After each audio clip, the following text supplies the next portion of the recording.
You might bring me some more water. Okay, we're on. Thank you very much, Wes, for the invitation. It was a real pleasure to be here. I'm sorry I couldn't be here last year. I was scheduled to come, and at the last minute I had a personal problem in the family and had to cancel out. In fact, I canceled out the day I was supposed to be on the airplane. But you people are fabulous. I've been to BC before, Victoria, and the Canadians are just wonderful, hospitable people. I really have a lot of respect for you. I have to say that it's all really quite by accident that I'm involved in these issues. I was in the FBI 27 and a half years, had a very illustrious career. I was chosen as the Outstanding Law Enforcement Officer of the Year in 1977 by the AFL-CIO Metal Trades Council Los Angeles. I was, at the time of my retirement, one of the top executives in the FBI. I was in charge of Southern California as the chief. I had over 14 million people within my jurisdiction. I retired. In fact, I retired early at the request of the Attorney General of the United States, who asked me to go to San Juan, Puerto Rico to coordinate the security game, the Pan American Games, in charge of security. I went down in the summer of '79 and came back, established my own consulting and international investigation business in Westwood Village, which is a part of LA, right near UCLA. And then subsequently I was a consultant for the '84 Olympics, and I was also a consultant for the California Narcotic Authority under then Governor Jerry Brown. So I've had a fantastic life, and I really didn't know what it was all about, to be frank, the big picture, the true story, until after I retired. And what happened is, shortly after my retirement, I was contacted by a group of doctors from Long Beach, California, and they said that their friend, Dr. Jeffrey R. McDonald, had been tried and convicted of murdering his wife and 2 children at Fort Bragg. The murders occurred February 17, 1970. These doctor friends of Dr. McDonald said he was absolutely innocent. Would you investigate the case? This is a case, by the way, those of you, some of you in this room, I'm sure, have seen the movie Fatal Vision. Would you raise your hands if you've seen the movie?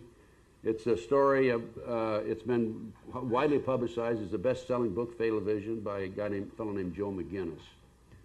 So first thing I did was go down and talk to Dr. McDonald. He was in prison at Terminal Island, San Pedro. And I told him, I said, Doctor, if you're innocent, I'll work with you from now on. Guilty, I'm not going to work the case. The child was 5.5, the other one was 2.5. Colette was pregnant.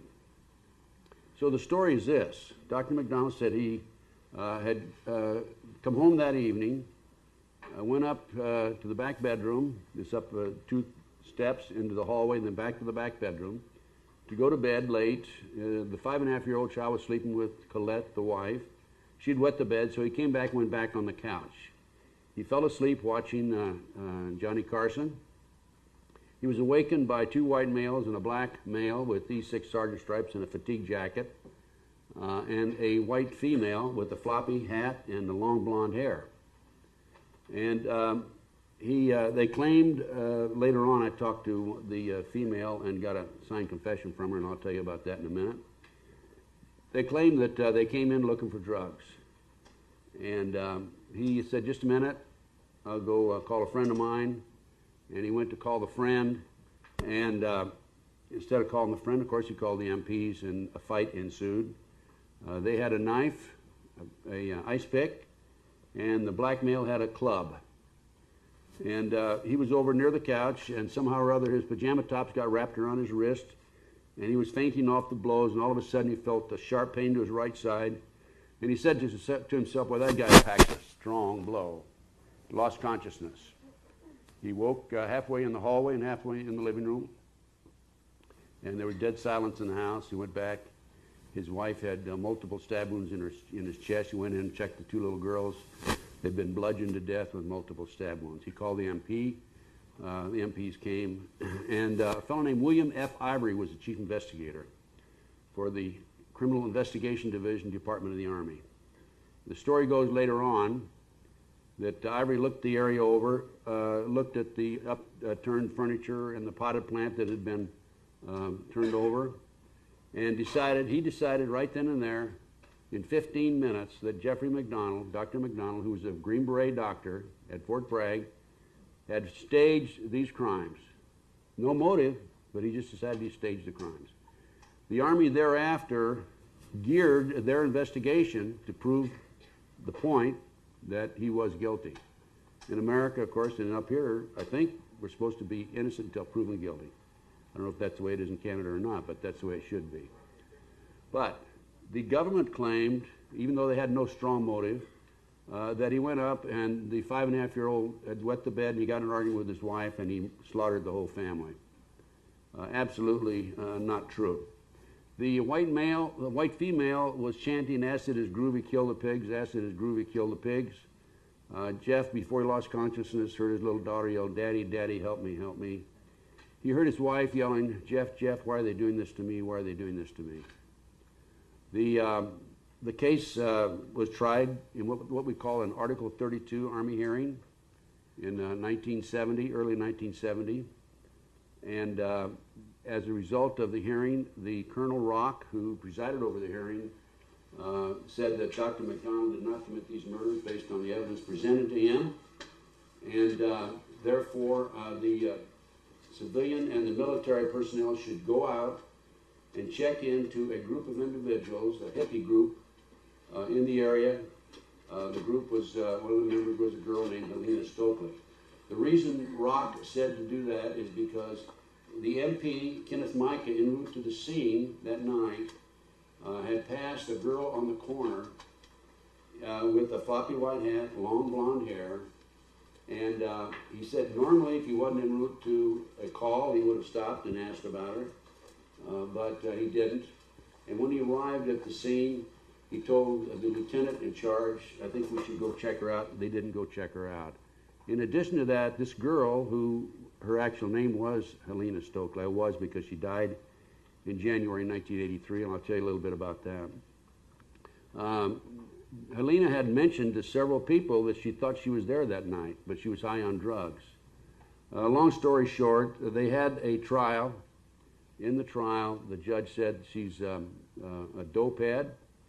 She's not credible, and there's no way that he was going to allow her to testify in front of the jury. In fact, she did not. When people tried to really pin her down and tried to get a formal statement from her, she would say, "Oh, well, I'm confused. That maybe I wasn't there." So they never did really have a conclusion to it through what we'd call legal evidence, signed statements and so forth.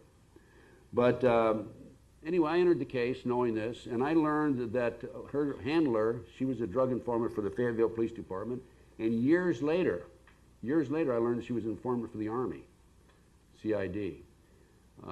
And the handler in the police department was a fellow named Prince Beasley, P.E. Beasley. And in sizing up the case, I went to Prince right away. I had to make up my mind whether he was an honest cop or he was dirty, because right away I smelled drugs. And as a matter of fact, I was 100% right. It was a drug operation. It was a drug cover-up. And Prince had worked with this girl for years, and I decided that Prince was all right. He was an honest police officer. And Prince and I teamed up. So the first thing we did was try to contact Helena, because she had made these admissions but never had made any statements per se. And we talked to her on the telephone through her brother in January, would have been in January 1980, which is when I entered the case, right?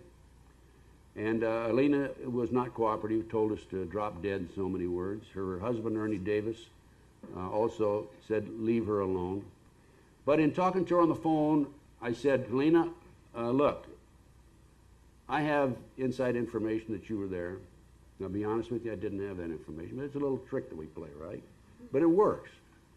I said, "I have inside information that you were there, and my inside information," I really wasn't fibbing because I had information from people she had talked to, right? And I said, "You better make it easy on yourself, because if you'll cooperate with me and Prince and give us the story now, we'll have your side of the story rather than getting it from some other source." I had planted a seed. There's no question about it. It's a technique I've used for years. But she still would not cooperate. I go through January, February, into the summer. I develop 19 new witnesses. One of the witnesses was her next door neighbor, William Posey. Bill Posey said she came home that morning, the morning of the murders, about 4:30 in the morning. He saw her get out. She was in a blue Mustang. Another witness I developed was a woman in Dunkin' Donuts. She said around midnight, a group of hippies came in, a girl in a floppy white hat, and sat there for quite a while, 45 minutes or so. And then one of them said, let's get it over with, and got up and walked out. The girl had candles stuffed in her pockets. And then another witness I developed was a woman named Jan Snyder. And Jan was a neighbor of Dr. McDonald's, and early in the morning, around 4 o'clock in the morning, 3:30, 3:45, 4 o'clock, she wasn't sure, she was awakened by the sound of idling motors, and she looked out the window. She saw a blue Mustang, a off-colored Plymouth, and a military Jeep, MP. She talked about the one car was under the street light. The man that was sitting on the passenger side could very well be seen with ease, a great deal of ease, because the light was shining right in his face. Well, right after the murders, Dr. McDonald had given artist conceptions of the two white males, the black male, and Alina Stokely. I showed these artist conceptions to Jan Snyder. She identified the person sitting in the passenger side that night as a fellow named Alan Mazarel. I showed the picture to the lady in Dunkin' Donuts, Frankie Bushy. She identified the girl as Alina Stokely, the girl in the floppy hat, from these artist conceptions. So I knew I was on the right track. Now, what happened was, again, I developed these 19 new witnesses. I went on into the summer, didn't hear from Alina, and in October, Prince called me and said that Ernie Davis, Alina's husband, had beaten her up, and Ernie was in jail. We needed $200 to get him out. Nobody would bail him out. I wired Prince $200 and said, Prince, go down, bail him out if he will come to California and talk to us. Prince went down, we bailed him out, we brought him to California, and he gave us a statement, and the information he gave us basically indicated that Alina was at the crime scene that night based on what Alina had told him. So on the way to the airport, they let him go back to, he had to go back to North Carolina and appear at a hearing because of the fact that he was out on bail. We're on the way to the airport, and I said to Prince, they're in the back of my car and I'm driving, you know, that new witness we have is really going to help us. I pretended like I made a mistake, and I said, oh, I shouldn't have said that. And sure enough, it worked. Ernie went back to North Carolina, got out of the car. I found out later I'd made up with Alina in the meantime, told Alina, we got to get out of here. They have somebody on the inside. He went down to South Carolina, and bear in mind, I'm about to lose $200, right, from the bail money that I sent for Ernie. Prince finds out where they are in South Carolina, told Prince, tell the local authorities. The local authorities wouldn't do anything about it. I told Prince, go down on your own and arrest him. Prince did, brought him back. And after he arrested Ernie, Helena was, they're about 5 hours away. Helena told Ernie, her husband, well, I'll hitchhike back. And Prince said, no, get in the car, I will give you a ride back. So they got in the car, husband and wife, Ernie and Helena. And Prince kind of stirred them up a little bit, got them to arguing. And Helena said, well, you know, I think I will go back and talk to Gunderson. And that's all Ernie needed to do. And when they got out in North Carolina, Ernie attacked Helena, knocked her to the ground even though he had handcuffs on. And they got this under control, put him in jail. And Helena turned to Prince and said, let's go back and talk to Gunderson. We brought Helena back. Prince brought Helena back to Los Angeles, sat down, talked to her, took a statement, signed the statement on October 25, 1980. Helena basically told, I'm working up to this case because I want you to have the background that this is the reason that I got into these issues about Satanism. Helena told us that she was a member of a satanic group. It was her initiation into the group that night. She was the one that was yelling, asking as Groovy killed the pigs. She talked to us about when they entered the house, there was a German Shepherd that barked as they left but didn't bark when they entered. She told us about a rocking horse in the child's bedroom. The spring is broken, she couldn't ride it. She wouldn't have known that if she hadn't been in there that night. She told us about the satanic ceremony itself. We learned that Bruce Fowler and the Blue Mustang had dropped the group off about a half a mile from Dr. McDonald's house, and they walked through the neighborhood chanting and with candles and robes, and en route to the house. And this was part of the ceremony. One of the neighbors, a fellow named Milne, saw this, by the way. She also told us and identified the artist's conceptions as Alan Mazarel, Dwight Smith, a fellow named Shelby Don Harris, and of course she identified herself. I asked Aline, I said, now during this whole procedure, and she said that Greg Mitchell, one of the other assailants, was in the back and fighting with Colette. I said, Alina, did anything unusual happen that night? She said, no. Now, by the way, every time you talk to these people, you have them on audio tape, and if you can, videotape. In those days, they used audio tape. This was 20 years ago. I said, think real hard, Alina, did anything unusual happen? And she said no. The third time I said, think real hard, because I knew from my investigation that somebody had called in that night in the middle of the murders and tried to talk to Dr. McDonald on the telephone. And she finally said, yes, that something did happen. I said, what happened? You see, you have to answer, you have to quiz them this way because you can't put words in their mouth. She said, well, right in the middle of the ordeal, the phone rang. I said, tell me about the conversation. She said, somebody asked for Dr. McDonald. And she said that I laughed. And Dwight Smith said, hang up the GD phone. And I hung up the phone. In the meantime, there was another investigator before me who had talked to the person who made that phone call, and that's why I knew about it. So this confirmed in my mind that she was there. Now, the CID had come in, as I said. They basically made the statement that they thought McDonald was guilty. Another person that she refused to identify, by the way, was a fellow named Wizard. She said and claimed she did not know Wizard's name. I have learned just recently that Wizard was a fellow named Francis Winterbourne, and Wizard was a member of the Process Church of Final Judgment. Do people know what the Process Church of Final Judgment is? It's a satanic group, mainly out of the San Francisco Bay Area. It was established in England, and they settled in the San Francisco, I mean, the LA area. Excuse me, yeah, the Los Angeles area, the Pasadena area. So we have now Helena saying that it was a satanic cult group. It was her initiation. She told us that the individuals involved in the group, Alan Mazarel in particular, were distributing drugs up and down the East Coast from New York to Florida after they were brought in plastic bags in the body cavities of the dead GIs. And these were brought in not only at Fort Bragg, but all over the United States. It was a large-scale drug operation. She told us about 2 attorneys being involved in it, generals being involved in it, police officers, and others in the Fayetteville area. So I knew by this time that this was a big operation, and this was the reason that the CID refused to investigate. During the trial, there was an FBI agent named Paul Stombaugh, and he claimed, he took the pajama tops of Dr. McDonald, did an analysis of the entry and exit wounds, knife and ice pick through the pajama tops, and which were the entry, which were the exits. And then just before trial, Brian Murtaugh, the prosecutor, said, can you take those pajama tops and make a pattern by placing them on the stab wounds, the 21 stab wounds in Colette's chest? There were 48 knife wounds and stab wounds in the pajama top. And they did, and the jury bought it. Unfortunately, it was a fraud.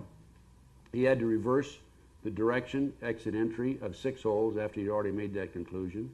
And also, when you think of it logically, if you put a piece of cloth on an individual and you stab them, it's going to move after each stab, right? So there's no way you're going to establish a perfect pattern on that. I was surprised to learn that once I entered the case, the attorneys had not filed for Freedom of Information Act requests. So I filed for a Freedom of Information Act request, and it was in 1980. We didn't start receiving any material until 1983. The government tried to block us. Once we started receiving material, we checked the documents that the government sent to us. We learned that skin under Colette's fingernails, Colette the wife, was given to William Ivory. It disappeared. Now, you and I know from skin, you can tell the DNA of the person who was scratched. Dr. McDonald did not have any scratch marks on him.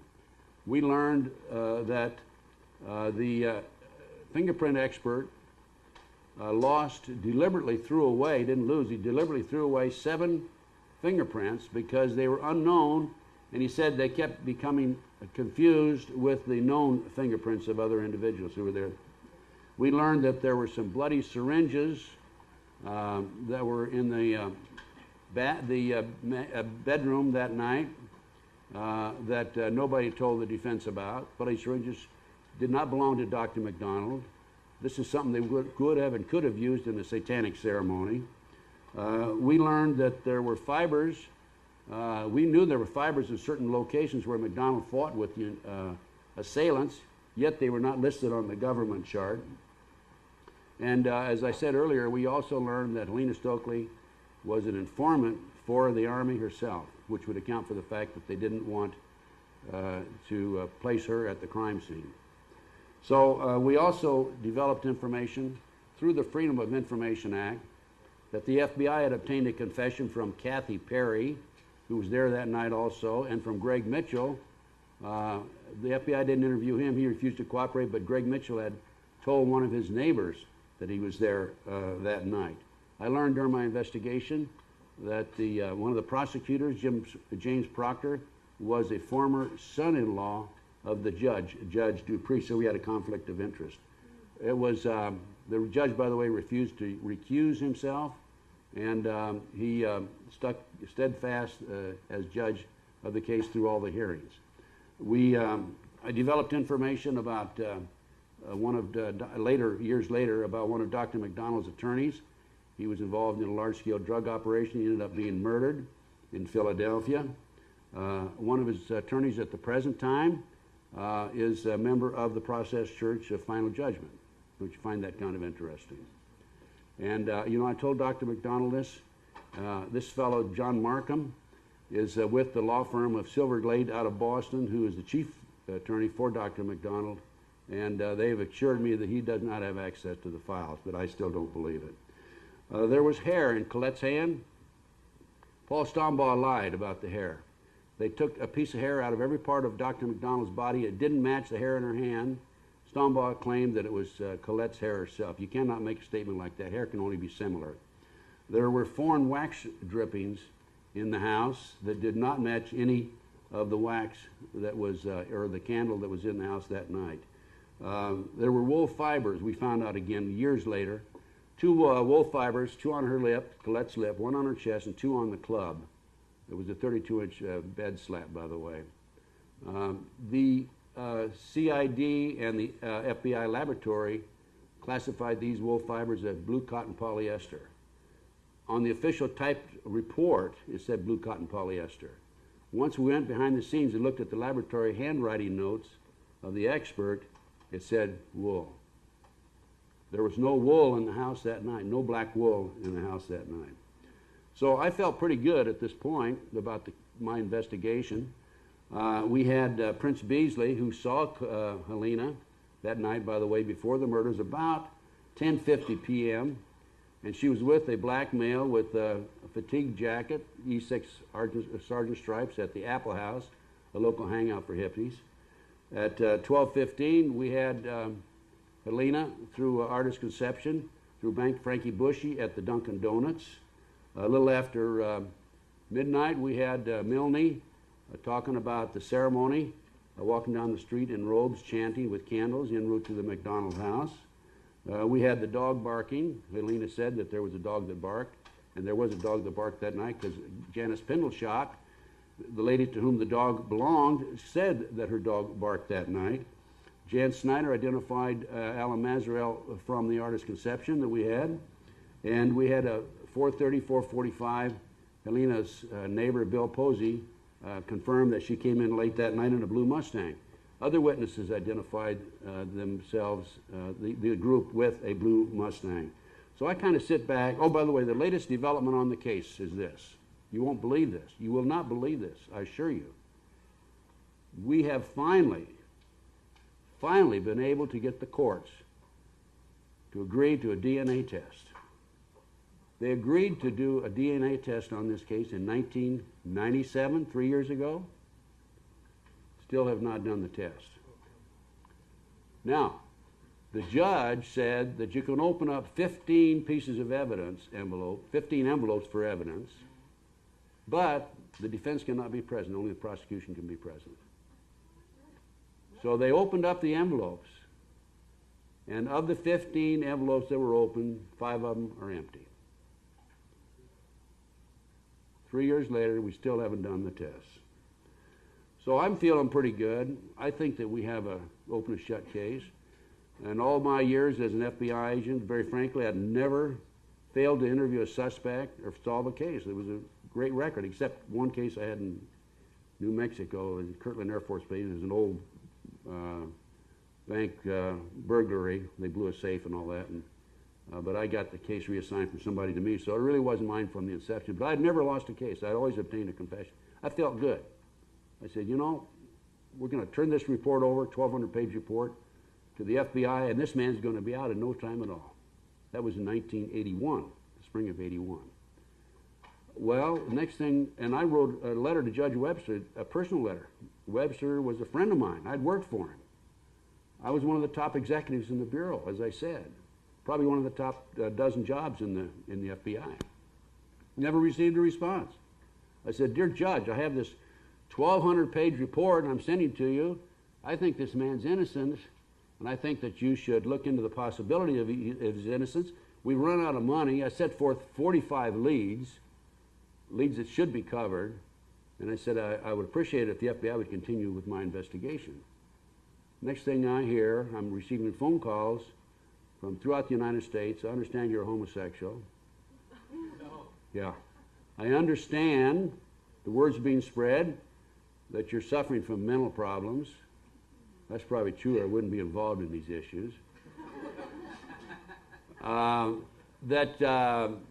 That you were a disgruntled ex-employee, and Tom Kelly, the agent in charge in Dallas at that time, even told a good friend of mine that I was trafficking drugs.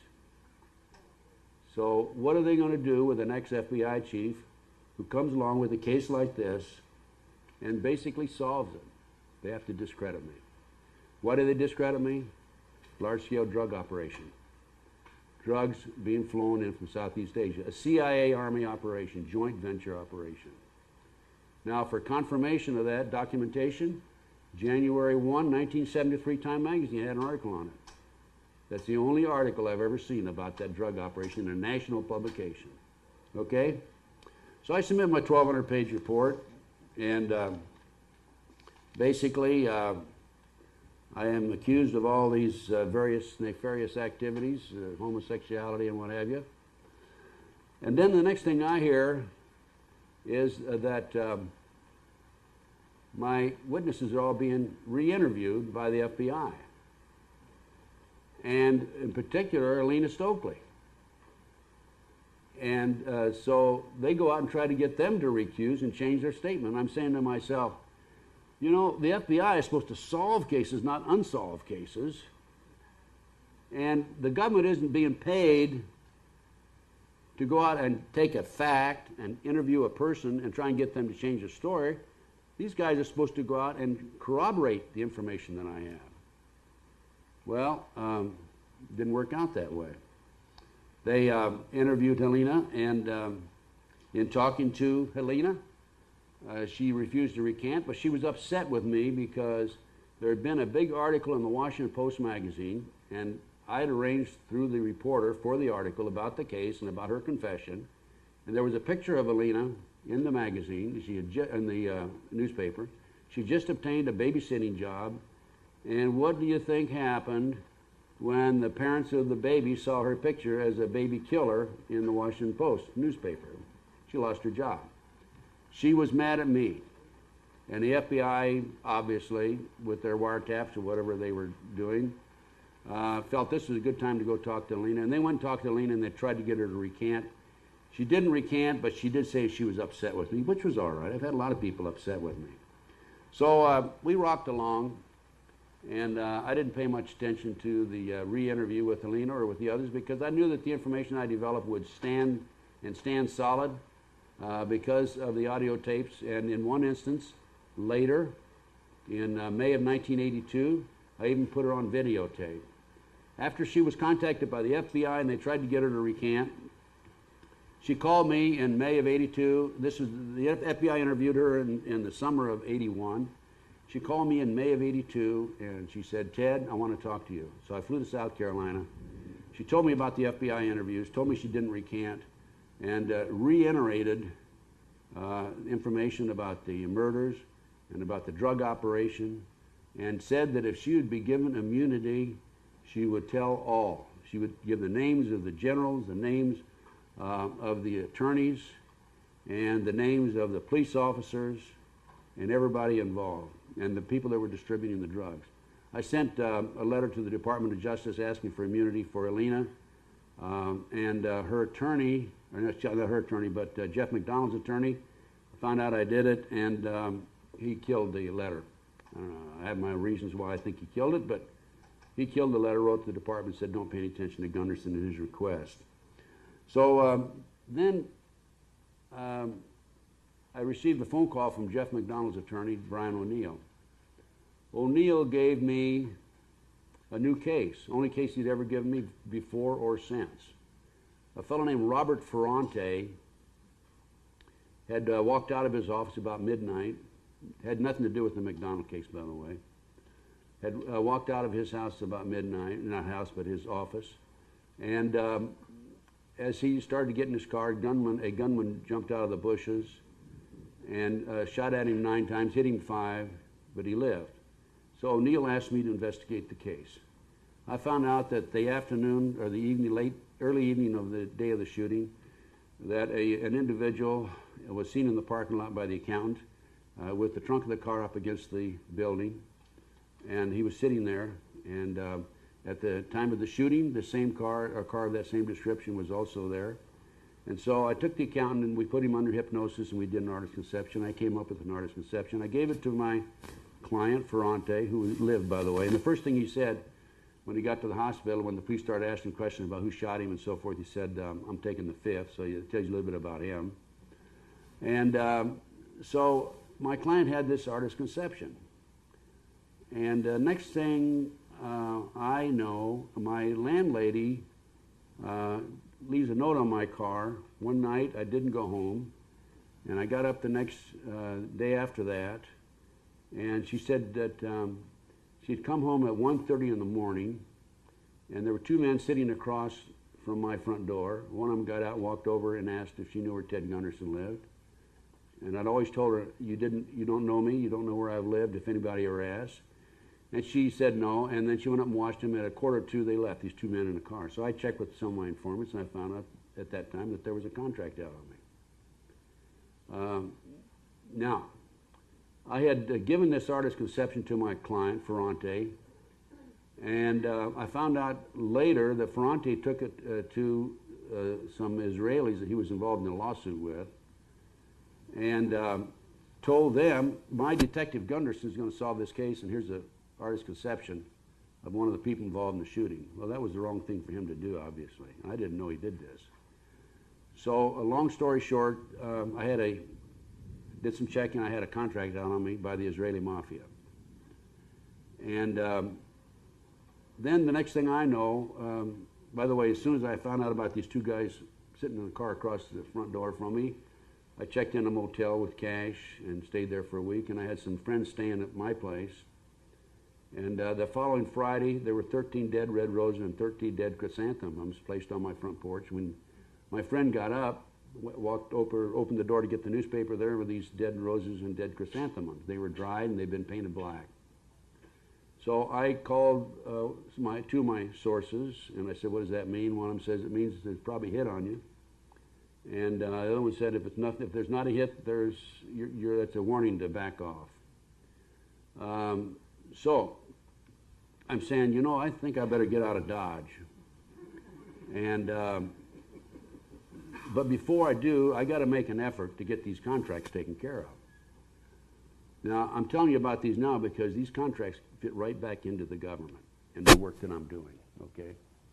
I'm laying the groundwork for you. So I contact a couple of my sources again. And by the way, in this business, you're only as good as your sources and your contacts and your confidential informants. And they're both ex-cons, and I say, can you help me out? And they say, sure, let's go see so-and-so. I won't name him. But this fellow that we went to see was Cocaine King of the West Coast. So we make an appointment on a Monday after the Friday that the roses and the chrysanthemums are dumped on my front porch. And we go up to the front door, knock on the door, and the guy in the artist's conception answers the door. So I'm saying, I wonder if I got the wrong house here. And of course I didn't. But at that point we went in. I knew they weren't going to do anything to the three of us. So we went in, we sat in a parlor. He had a couple of females in there he's playing pool with. Rough looking guy, a rough guy himself, tough guy, a hit man obviously, or at least involved with the hit team. And then pretty soon he took us into a side room. Wait here. The Cocaine King of the West Coast came in. By the way, before he came in, his dog came in. Smelled all of us, sat down at my feet, and went to sleep. And he came in and he said, my dog likes you, I like you. And he told the other fellows to get out of the room. I'm sitting there, and first question he asked me is, how many children do you have? What he was saying is, you know, if you don't play your cards right, your kid's health's in danger. I told him, and then he took the artist's conception out and handed it to me, see, where'd this come from? And I told him, I says, you know, if you're going to do anything to the person that gave this to me, I'm not going to tell you. I'll take the heat myself. And he was kind of set back and offended by that. And I said, no, I won't tell you where it came from. And he said, finally he says, okay, I won't do anything. I said, well, I told him the story about how Robert Ferrante's accountant walked through the parking lot at 6:30 and this car was sitting there, artist's conception, and so forth. So I guess he admired me standing up to him or what, I don't know, whatever it was, either his dog or something. He said, let me leave the room, I'll be right back. He left the room, came back 15 minutes later. You got 2 contracts set on you. He says, I can take care of one, but I can't take care of the other one. I can't take care of the one out of Florida and Houston. But he could take care of the one involved in the Israeli mafia. This was on a Monday. He said, don't go back to your office or home until Friday. So I took care of the one, and then I had to go underground. I had to leave the area. I went to work for F. Lee Bailey for about 6 or 8 months. As a matter of fact, I investigated that drunk driving case he had in San Francisco, California. For 6 weeks I was there. Then I was in Dallas most of the time. Did some work for him in Amarillo, Texas, and in New Mexico. It took me a while to get the second hit taken off, and I found out that the second contract was by the satanic cult group out of Florida and Houston. And the way I did that is I made some more phone calls, and I was placed in contact with an individual who was reported to me as head of the hit squad for George Bush's White House team. He was NSC, National Security Council. The National Security Agency handles communications. The National Security Council is right out of the White House. They don't answer to anybody but the President of the United States. They don't answer to Congress, to anybody. The FBI answers to the Department of Justice. CIA answers to, who knows who the CIA answers to. They're supposed to answer to Congress, but they don't. They have so many black ops that nobody can keep track of them. So I fly to LA, I have a meeting with this individual, and he tries to drink me under the table, and one day I could drink with anybody. I don't drink anymore, basically. And I think because he couldn't drink me under the table, he admired me, respected me, which is kind of a stupid thing to think about, but that's the way some of those people are. And we developed a very close relationship. He ended up taking the second hit off, a contract off for me. Incidental to that, I was placed in the company of a number of CIA-type individuals and people. And I was told right then and there that, you know, you better be careful, you better back off, you better forget about getting into these issues. I didn't. This fellow and I are no longer friends, by the way. But then I started having a series of surveillances and phone calls, and I've had not only those 2 gunmen waiting for me, I had a gunman waiting for me, a fellow named Bill Menser in 1986, and Calabasas. I was living in Calabasas. I don't need to go into details on that, but I did confirm that he had come into my house, waited for me from 11 till 2 in the morning. Bill Menser is a satanic cult drug killer for the government. He was convicted subsequently, by the way, for the murder of a Hollywood producer named Roy Radin out of Long Island, New York. And I was partly responsible for that conviction. So I not only sent him up, but his 3 accomplices. And instead of getting me, I got him, and he's in jail now for life. All 4 of them are. I had another case. A fellow was CIA, and I learned that he was arranging for contract killings. And I went to the FBI with the information. They wouldn't do anything. I went to the Riverside County Sheriff's Office. They began an investigation. Pretty soon the investigators pulled off, put on stolen cars. And so I go to the chief of police, Sam Cross, in Indio, which is where the fellow was from. And I knew Sam, and I said, Sam, this guy's arranging for contract killings. And Sam said, well, I don't like that. I said, that's good. I said, here, what are you going to do about it? I'll take care of it. He sent a young cop in right out of training school. The cop was wired. And this individual was caught with arranging for 5 contract killings. Am I on the mic back there? So he ends up...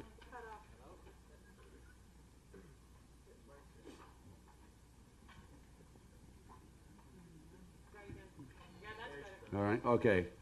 So he ends up going to jail for 3 years, and when he got out, he arranged to have Mincer come after me.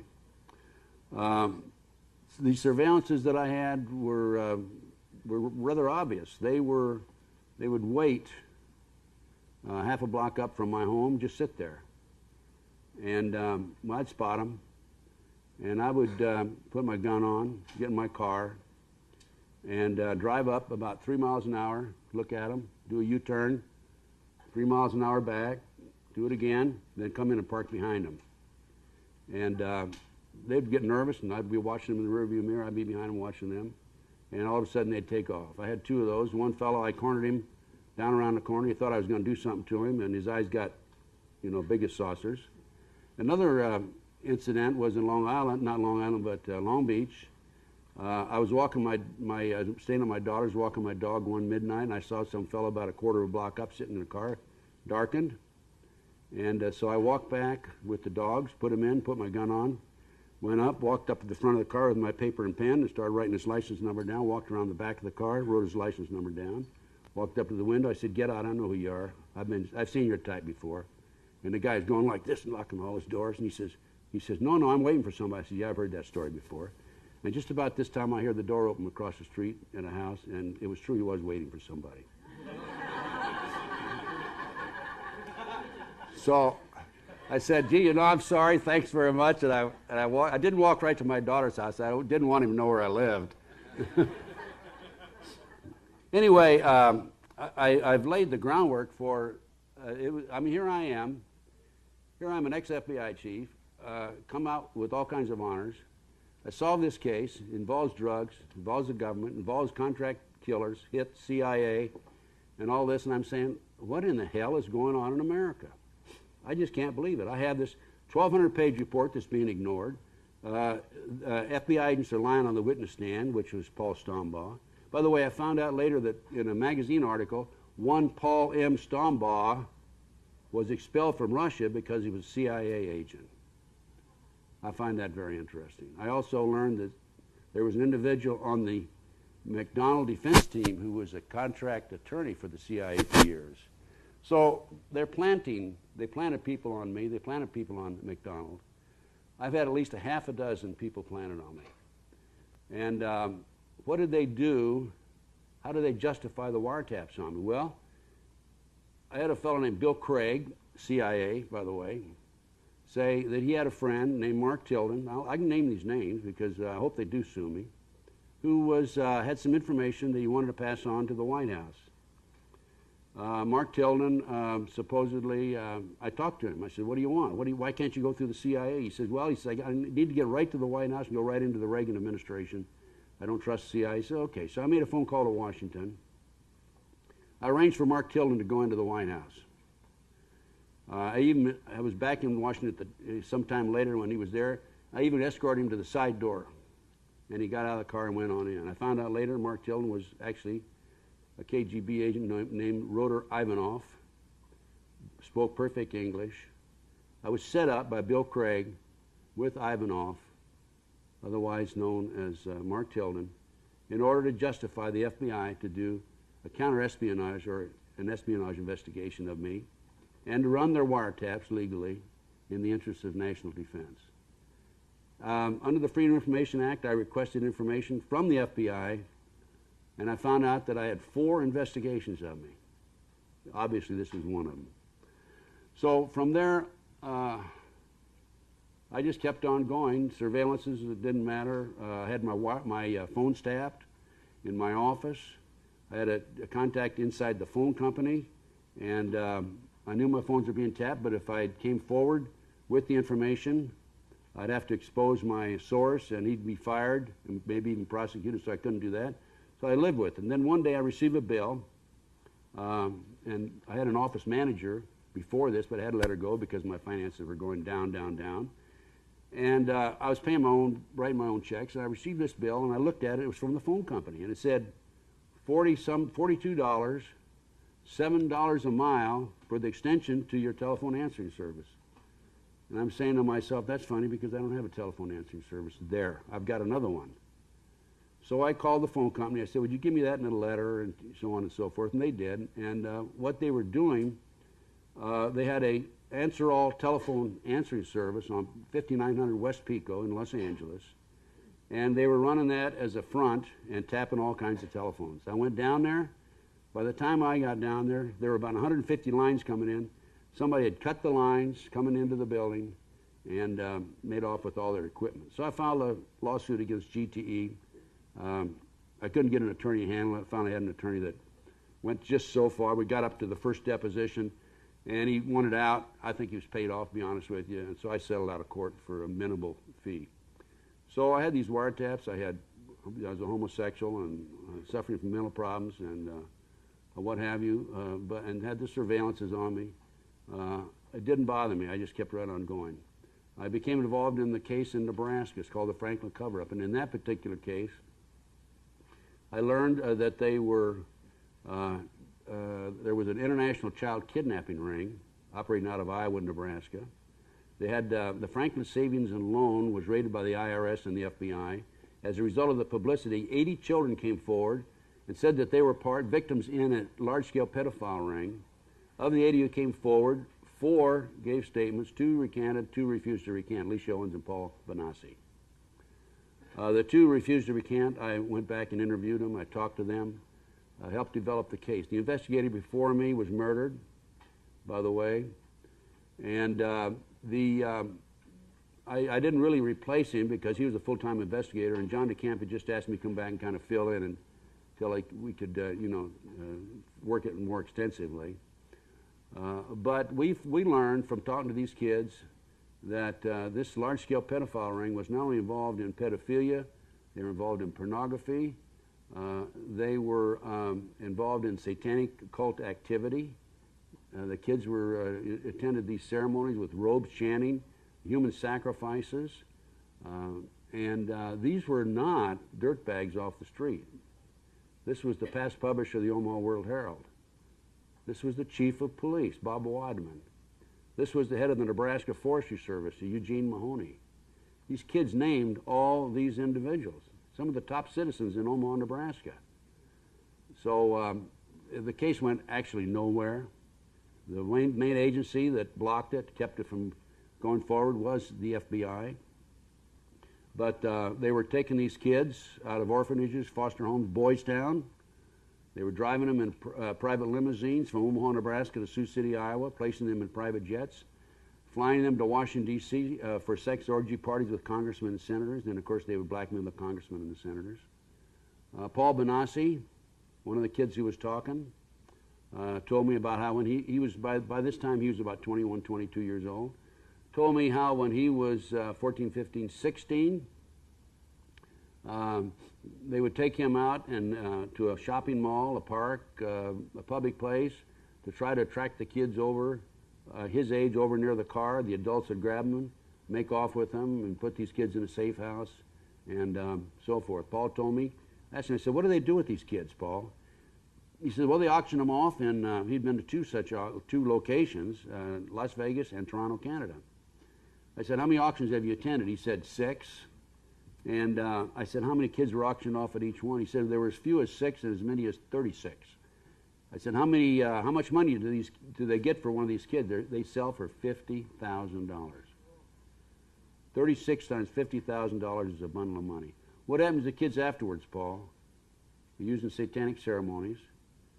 They're put on airplanes, foreigners that don't speak English, planes with no markings on them. Now, wait a minute, FAA's got to be involved in that. We got planes coming in here with no markings? Huh? Or whatever. They're put in campers. They're sent overseas, probably for, well, I've been told, for body parts, for sex slaves, and what have you. In November the 7th, 1997, I was in Denver, Colorado on a lecture. We picked up information that an airplane with the children from Child Protective Services in the state of Colorado was serviced at Denver International Airport. There were 2 men and a female woman, and the fellow that serviced the airplane asked, what are those kids doing here? There were 210 kids. And she said, Child Protective Services, none of your business. The plane, he checked the manifest, the plane was going to New York to refuel and then going on to Paris, France. Big business, right? So Paul said that he was part of the kidnapping ring. There have been several attempts to kill Paul. John DeCamp, an attorney, filed a lawsuit against Larry King, who was the leader of the operation and the president of the Franklin Savings and Loan. Not Larry King live TV, but a black man. And he had a $1 million judgment February the 9th of last year. Received a $1 million judgment. So we do have some good documentation. I have the documentation paying the telephone company. I mean, the telephone company paying me. We got the $1 million judgment and so forth. In addition to the Nebraska case, later in 1990, the spring of 1990, how many of you have heard of the McMartin case? The McMartin case was a preschool, Manhattan Beach, California, longest trial in the history of the country, 2 years. The kids said that when they were dropped off in the morning by their parents, picked up at night, between that time they were victims of a satanic ceremony. There were tunnels under the school. They had witnessed human sacrifices. They were flown into the mountains for ceremonies. And of course, the authorities said that, well, these kids are all hallucinating. The kids claimed that there were these tunnels. They said that they told the authorities where the entrance was and everything else. The authorities went out there in 1987, couldn't find any tunnels. In the spring of 1990, I heard that the property had been sold from the McMartins and given to Danny Davis, the attorney, and he had sold it to a contractor. They were going to build an office building on the property. And so I went to the contractor. I said, would you do me a favor? Let me have that property for 2 weeks. And he said, yeah, but you got to sign liability. You got to sign a contract. Went to an attorney friend of mine, and he wrote up a contract. And I went out there, and at the end of 2 weeks, by the way, we couldn't document there had been tunnels under the school, but we did extend it up to 34 days. And right at the very beginning, we hired an archaeologist, Dr. Stickle from UCLA, and he brought his team of archaeologists out, and we found tunnels under the school that had been filled in. And the kids said that they were taken through these tunnels up into the triplex next door. There was a trap door in the bathroom.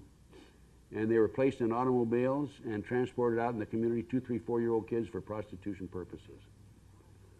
And I found a book, by the way, in my research, how to have sex with babies, infants. These people are sicko. The kids were telling the truth. There's no question about it. There was the first trial was a hung jury for Bray Bucky, and his grandmother was acquitted. We were right in the middle of the second trial when we found the tunnels. I called the investigator. He came out, Mr. Perez. He wanted to argue with the archaeologists and say there were no tunnels. What are you talking about? And they could have used the evidence for the tunnels in the second trial. They didn't. They refused. Before the case, right after the case broke, I knew where the kids were flown. There was an airport about 10 minutes away at Hawthorne Airport. One of the friends of the McMartin family had a jet, private jet. Crestline was about a 20-minute flight from Hawthorne Airport. I was tipped off that this is where the kids were taken. I went out there and took pictures. I have those pictures, by the way. I usually show them when I give a lecture, but we don't have the facilities here. And there's no question about it. That was the location. I talked to the prosecutor before the first trial. And by the way, the house on this property burned down the day that the publicity broke on the McMartin case.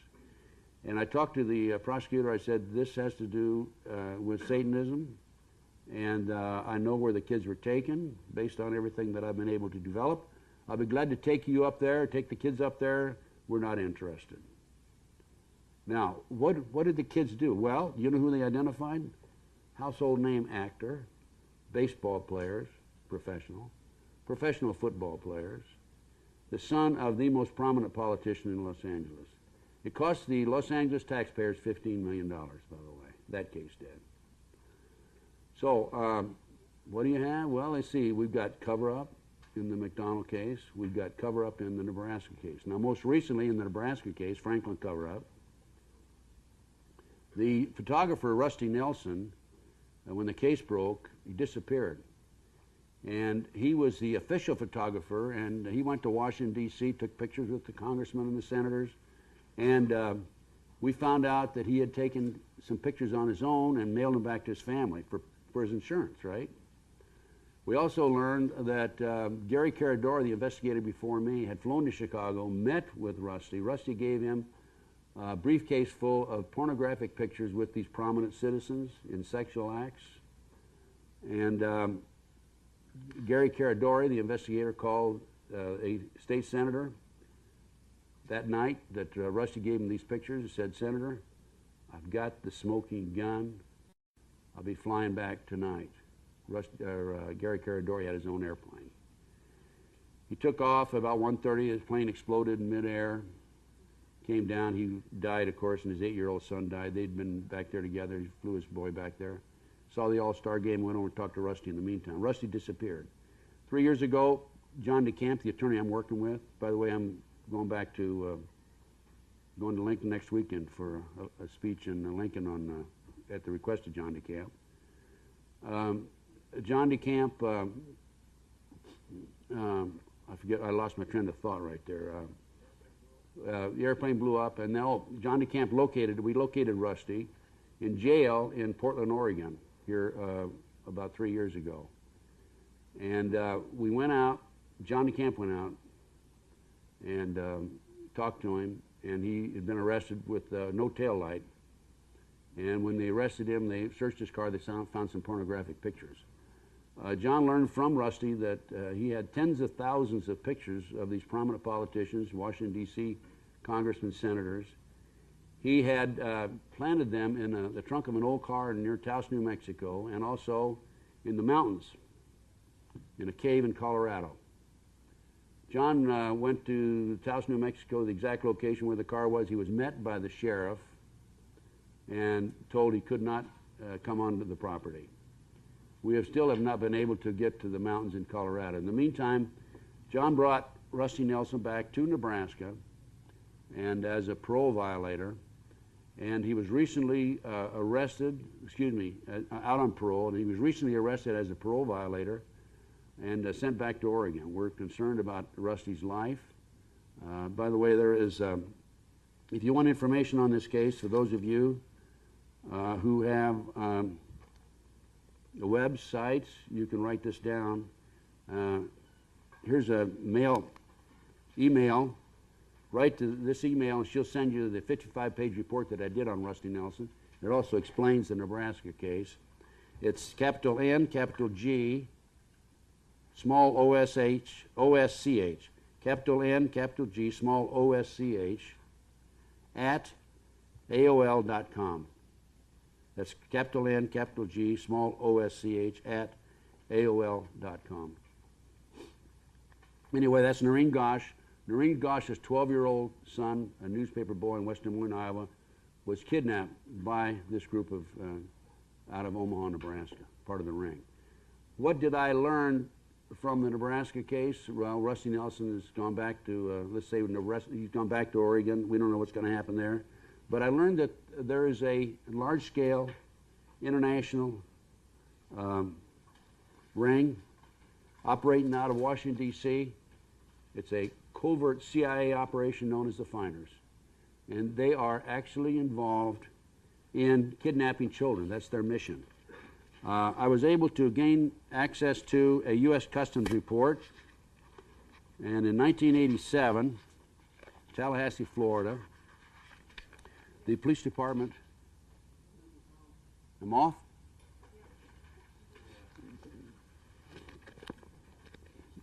How come nobody else has any trouble? I have all these problems. You predicted that. It's Satan at work. Don't tell me. I know that guy when he operates. You got it? You got me back? How long have you been off? Oh, a couple of seconds? Okay.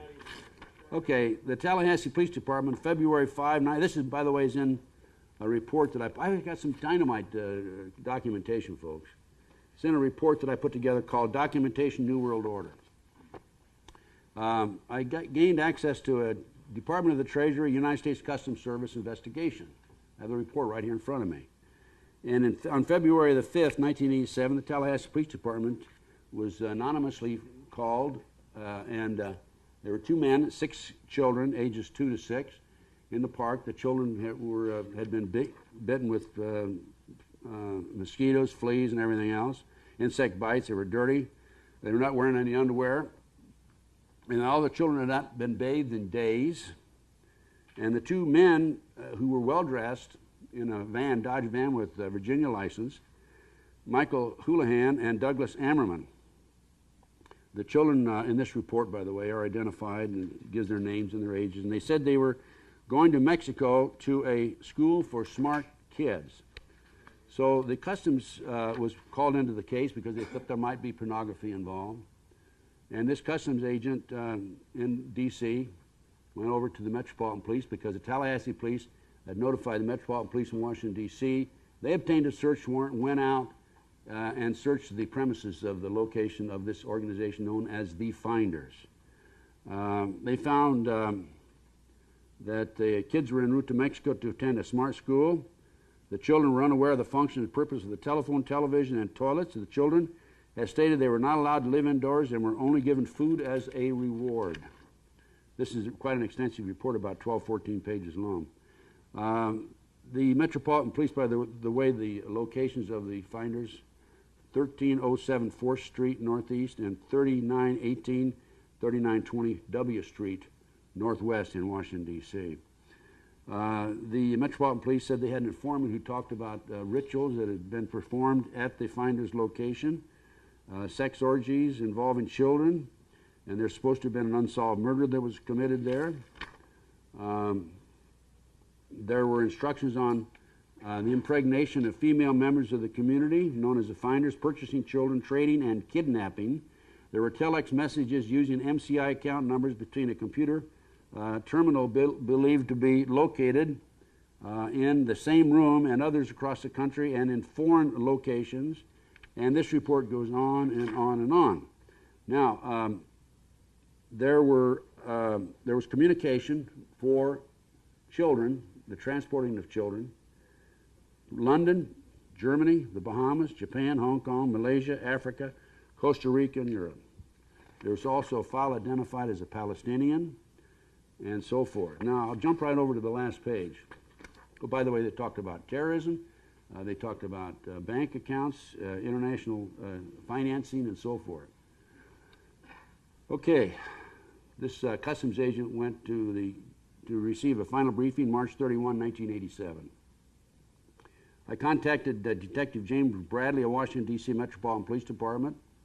I was to meet with Bradley to review the documents seized pursuant to the 2 search warrants executed in February 87. The meeting was to take place April 2 and 3, 87. He talks about having arrived there, but Bradley wasn't available, so he talks to somebody else.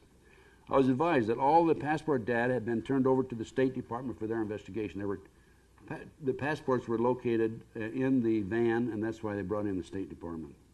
The State Department in turn advised Metropolitan Police that all travel and use of the passports by the holders of the passports was within the law and no action would be taken. This included travel to Moscow, North Korea, and North Vietnam from the late 50s to the mid-70s. Travel was illegal at that time in those countries, by the way. The individual further advised me of circumstances which indicated that the investigation into the activity of the finders had become a CIA internal matter. The Metropolitan Police report had been classified secret. It was not available for review in the interest of national security, of course. I was advised that the FBI had withdrawn from the investigation several weeks prior to that, and that the FBI Foreign Counterintelligence Division, that's Division 5, had directed the Metropolitan Police Department not to advise the FBI Washington Field Office of anything that had transpired. No further information will be available, no further action will be taken, no action will be taken on the basis of this report. Did a little checking on the finders after that. Here's what my source came back. The finders is a CIA front established in the 1960s. It has top clearance and protection in the assignment task of kidnapping and torture programming young children throughout the United States. Members are specially trained government kidnappers known to be sexual degenerates who involved the kidnapped children in satanic sex orgies and bloody rituals, as well as murders of other children and slaughter of animals. They use a fleet of unmarked vans to grab targeted children from parks and schoolyards. In doing so, they use children within their organization as decoys to attract the victims close to the vans where they are grabbed by the adults. Same thing as Paul Benassi told me earlier. They then drug the children and transport them to a series of safe houses for safekeeping. Paul said that as soon as they get them in the back seat of the car, they put chloroform over their faces and they put them to sleep right away.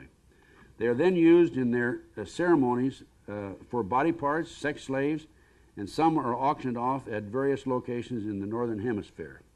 In the past, they have been auctioned off near a location in Las Vegas and Toronto, Canada. Marion David so-and-so is the leader of the cult, and he is an identified homosexual and pedophile and a CIA officer. His son was an employee of the CIA proprietary firm Air America, which was notorious for smuggling drugs destined for the United States out of the Golden Triangle into Saigon during the Vietnam War. How am I doing on time, by the way? Huh? I just started? Wow. Okay. Anyway, let me just mention a couple things. This is just, it really tears me apart to see these kidnapped kids. And the Reader's Digest, July 1982, says there's 100,000 children disappear every year and are never heard from again. 100,000.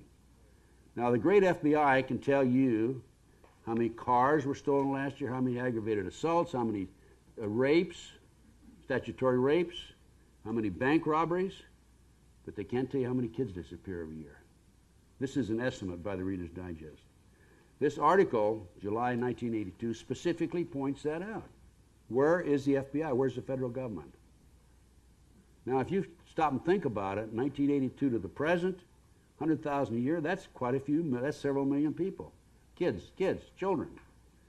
I receive complaints from parents every week about where'd my child go.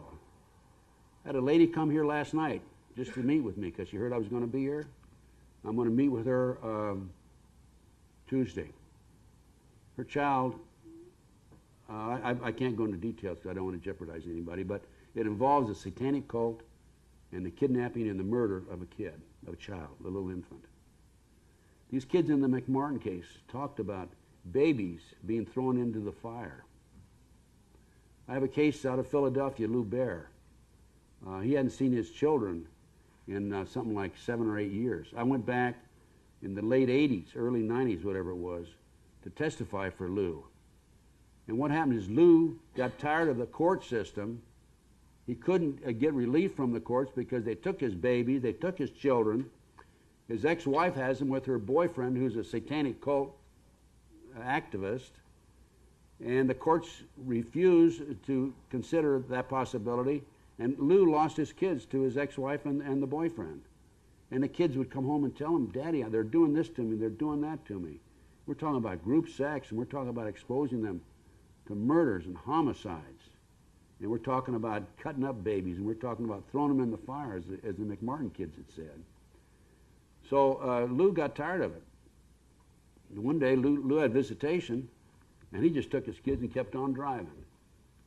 And the great FBI ran him down eventually. He had him for several months. And I have a number of cases like that where the great FBI runs him down. And brought him back, and he hadn't seen his kids, as I said, in like 7 or 8 years. But I was in the process of going through the court system, I was attempting to help Lou. And when he had the kids in his possession, after he left, he didn't really push them on what happened and so forth. He just kind of let nature take its course. And the kids were drawing these pictures. They were drawing pictures of babies being thrown in fire, and of people standing around chanting, and people in robes, and that sort of thing. And so, as a so-called expert on Satanism, Lou sent me the pictures, and I said, Lou, I can testify that based on my experience in these type cases, that your children have been exposed to satanic cult activity. Now, the telltale picture of all was a totem pole with a goat's head at the top of the pole, and that particular emblem or the pole is a symbol that's only used in the very highest levels of Satanism. So I was willing to testify. I went back to Philadelphia to testify that based on these drawings, these kids have been exposed to satanic activity. The judge wouldn't even let me in the courtroom. Wouldn't even let me in the courtroom. Lou's lost his kids. I talked to Lou just the other day. One boy's 18 years old. He said that the kid called him the other day, said he's scared, and Lou told him, he said, you can get out, you're old enough now. But can he, you know? I mean, what's going to happen to him? Are they going to kill him? The lady that came to see me last night, they've tried to kill her. This is rampant. I have personally gone to the FBI. I've written them letters. I've begged them to conduct an investigation on this international trafficking of children. They came to interview me on a case one day on the, you remember that Larry Wayne Harris anthrax scare in Las Vegas here several years ago? I have my own TV show, and I had just interviewed Larry Wayne Harris the night before he was arrested. He was arrested the next night, and so they sent, and they found out that I had interviewed him on my TV show, and they sent an agent, a female and a male agent, out to interview me. They didn't know who I was until they walked in, saw my FBI seal and all my letters of commendation, pictures of presidents shaking hands with me. And I said, what are you here for? They said, we're here because we know you interviewed Larry Wayne Harris. That's right. I said, let's sit down. I'm going to turn this tape recorder on. We really don't like tape recorders. We don't want to be taped. I said, well, if you're going to talk to me, you're going to be taped. I insisted. And I taped the conversation, and at the end, I said, okay, and they asked me the questions. At the end, I said, okay, now it's my turn. I'm telling you about an organization in Washington, D.C., a CIA covert operation known as the Finders. I want you to investigate it. So I've got them on tape there. I've written them letters. And most recently, I learned about a CIA assassination team that was going to Central America and Mexico in May and June to assassinate 400 civilians and Americans and civilian natives and military personnel, everybody who had knowledge of the drug operation involving the Bushes and the Clintons, bringing drugs into the United States. And then when they got to assassinating those 400, they were going to come up here and assassinate some 100 Americans in July and August. I wrote a letter May the 1st to the FBI, copy to Washington, D.C., and I told them I had this inside information that the CIA was going to send the assassination teams down there, and I want to put them on notice that this is going to take place and is happening. And do you know what? In the interim, May the 17th, USA Today, there was a little squib in the USA article, in the newspaper, an article, and it said that a fellow named Sepulveda, an American from Puerto Rico, had been arrested with a cache of arms, camouflage equipment, and bombs. Now, I subscribe to USA Today, okay. I received every issue up to the 16th, and I received every issue since the 18th, including the 18th. I did not receive the issue of the 17th that had that little squib in it. Don't you find that a coincidence? That shows how closely they're watching my mail, okay? But I had a friend of mine that called it to my attention. I immediately called the Attorney General's office in Mexico, and I called the police department in Nuevo Laredo, Mexico, told them about the information I received about this CIA assassination squads going down there to murder those people. And what do you know? In the meantime, I learned about another individual, Robles, who was arrested in Mexico, Nuevo Laredo also, because I had established liaison with the chief of police down there. Robles was also an American with a cache of arms, guns and bombs. And it's interesting because those of you, by the way, who took down that email address, I put this in that report, and there were a number of what I would consider secret keywords that the chief passed on to me, and telephone numbers that they took off of this Robles fellow, and I put it right in my report and sent it out. That report went out initially to about 400 people on the email. This email is beautiful, and I'm not a part of it because I'm a Lone Ranger, I'm a one-man army, I don't know how to operate, I don't have time. I was on the email at one time, and I was getting 150 letters a day, and I just couldn't keep up with it. So I had to quit. But anyway, that went out to about 400 people, and believe it or not, out of the 400, about a third of them came back and said, "Don't bother me with this trash." That shows, you know, how people care, how compassionate they are. And the others copied it and sent it around. I'm on a radio show every Wednesday, as I mentioned, the Sam Solomon Show. And Sam told me that, Stan told me, I sent it to him, one of the first ones.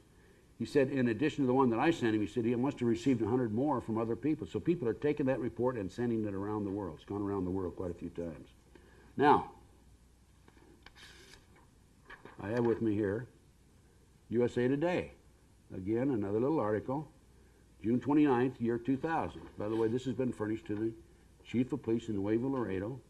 And as a result of my letter to the FBI telling them about this assassination squad, with a copy to Nuevo Laredo Chief Police, who's notified the Attorney General's office in Mexico City, an attorney from the Attorney General's office in Mexico City came to Las Vegas and spent the weekend with me. I briefed him on what's going on in the United States today.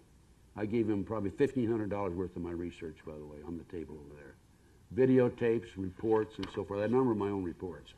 Okay, here's June 29th, 2000. This is a third arrest. Americans arrested after taking the wrong turn. 2 Americans were arrested in Ciudad Juarez, Mexico, after authorities found 550,000 cartridges of ammunition worth $440,000 in their truck. Nancy Lee Anderson and her brother Terry Lee Anderson said they had no intention of going into Mexico. They said they had simply taken a wrong turn on the way to Montana from Arkansas. Now, I'm telling you, if that isn't CIA, nothing's CIA. What civilians walk around or drive around in a truck with $440,000 worth of munitions, cartridges, and so forth? I took it upon myself. One day I was thinking, I said, you know, we all have to do everything we can within our power, within our means, based on our training and experience, to do something about what's going on in the world today. And as a result of that, I decided in 1996 that I would run for President of the United States. Okay? Don't clap yet, because I got to tell you the end of the story, okay? So I figured, I'm saying to myself, let's see, I've been a Republican, basically, but in order to really get the word out, I think the thing I have to do is registered in the Democratic Party, and then go out and try to become president through the Democratic primaries, which means I would go to the primary rallies and so forth. No question. Is it? Our 30-minute countdown. I got 30 minutes to go. 40 now. 40, okay. And I'm saying, well, look, I'll tell you what I'll do. I am saying to myself, I'm going to register in the Democratic Party so I can take Bill Clinton on head-to-head, toe-to-toe. He was the president, right? He was going to rerun. And my idea was this. I would register Democrat in the primary, go back to New Hampshire, the first series of voting, right? And get on the Sunday before the primary, Tuesday, I would run a copy of the Clinton Chronicles. And in addition, I would attend the rallies and do whatever I could to expose this guy for what he is, phony, sex maniac, no good SOB. Those of you, you know what the Clinton Chronicles is? It's a story about Bill Clinton's drug operation and his sexual escapades and all that sort of thing. It's a tremendous expose. He didn't inhale. Yeah, he didn't inhale, right. So anyway, I had a fellow come forward and say that he was going to get me some money. He said, look, I said, I can only take so much money by law. He says, no, I'm going to put you in a business deal. I'm going to bring some money up from overseas. I got this trust and all that. And I found out later he was a plant by the government, by the way. But anyway, I had all these promises, and I thought I was going to be able to do it. So I called the ABC affiliate, which is the only affiliate in Manchester, main ABC affiliate there. And I talked to Julie Capiano, I think is her name. And I asked her, I said, how much is it going to cost me for a Sunday night show, prime time, 8 o'clock? She said $10,000 an hour. I said, okay, I need two hours. That'd be $20,000, right. She said, call me back next week. And I called her back next week, and I said, okay, I want more details on it. She said, Mr. Gunderson, I'm sorry, but I misquoted the price. The price is $120,000. So that just shows you the control of the press. Anyway, I never made it to New Hampshire. Didn't have enough money for a plane ticket, to be honest with you. But I did register. Cost me $1,000. And I came in 11th out of 21 candidates without even appearing in the state. I registered in Texas. Now, I used to be in charge of the FBI in Dallas, Texas. And that cost me $2,500 bucks. And went down, campaigned for about 3 weeks, spent about $5,500. Fortunately, somebody else financed me. An elderly lady, I shouldn't say elderly lady who had been a former state senator herself in Texas, knew the ropes. Myra Dipple's the name, out of Tyler. And I came in 5th in the primary in Texas. I gathered over 15,500 votes. In fact, I did so well on the Democratic ticket that the Republicans were talking about recruiting me coming over their side eventually. I'm just kidding, of course. But it was fun going to the rallies, and I would talk to these people. I got in line behind some guy one day. I said, who are you going to vote for? He said, I'm voting for Billy. Billy? I said, why don't you vote for me? Well, who are you? And I said, well, let's see, here's what I stand for. I stand for this, and this. You know, all conservative approach to politics. He says, no, I'm voting for Billy. I'm not voting for you. And I said, well, let me give you this literature and read it. No, I don't want it. He wouldn't even read it. But anyway, it was kind of fun. And then I'd talk to these various individuals and try to explain, you know, what a phony Bill Clinton was. It's like kind of like going into the enemy camp. But anyway, it was an experience. I came back, re-registered independent in Nevada, ran for Congress in Nevada, 1st district. And I did all right there. I came in 3rd out of 5 candidates, right behind the Republican and Democrat. But the point is this. I'm saying I'm doing everything I can within my power to make a change. Now, I knew I wasn't going to be elected president of the United States, but I figured I got to do it. I've got to do it. Do you know what it costs to register in the primary in every state in the United States? Over $100,000. Okay. Colorado took my money just to be on the ballot, right? And they didn't put me on the ballot. They said, oh, that just gives you the privilege of having people do a write-in with your name. And then I talked to a precinct captain after the election. She said, we were given instructions not to put any of your information or your material on the table. Keep it under the table and only bring it out if people asked about you. Oregon and Tennessee would not put me on the ballot, even though it didn't cost anything, because I was not a viable candidate. I wrote to both of them, and I said, hey, wait a minute. I've been on every radio talk show in America, Larry King, hard copy, Inside Edition, 48 hours, 2020, and I'm not a viable, and I'm former head of the FBI, and so on and so on. And I'm not a viable candidate. That's right, you're not a viable candidate. So it's a rich man's game, and the only way you're going to do it, make it, is to belong to the club, and the club is the Illuminati, let's face it. Now in a skull and bones. Now here's another problem we have. There are electronic voting machines out there. The electronic, by the way, all this information is in this book, this documentation, what I have here. These electronic voting machines, there's no paper trail. They can be manipulated. They can be fixed. There was a candidate in New Orleans who lost, and she went in the next day with the video camera and with the machines and voted for herself on the same machine dozens of times, and every third vote when she voted for herself went to her opponent. Is that what happened to John McCain? I don't know about McCain, but John DeCamp in Nebraska? No, John McCain's During the primary? I don't know about that. I wouldn't be surprised.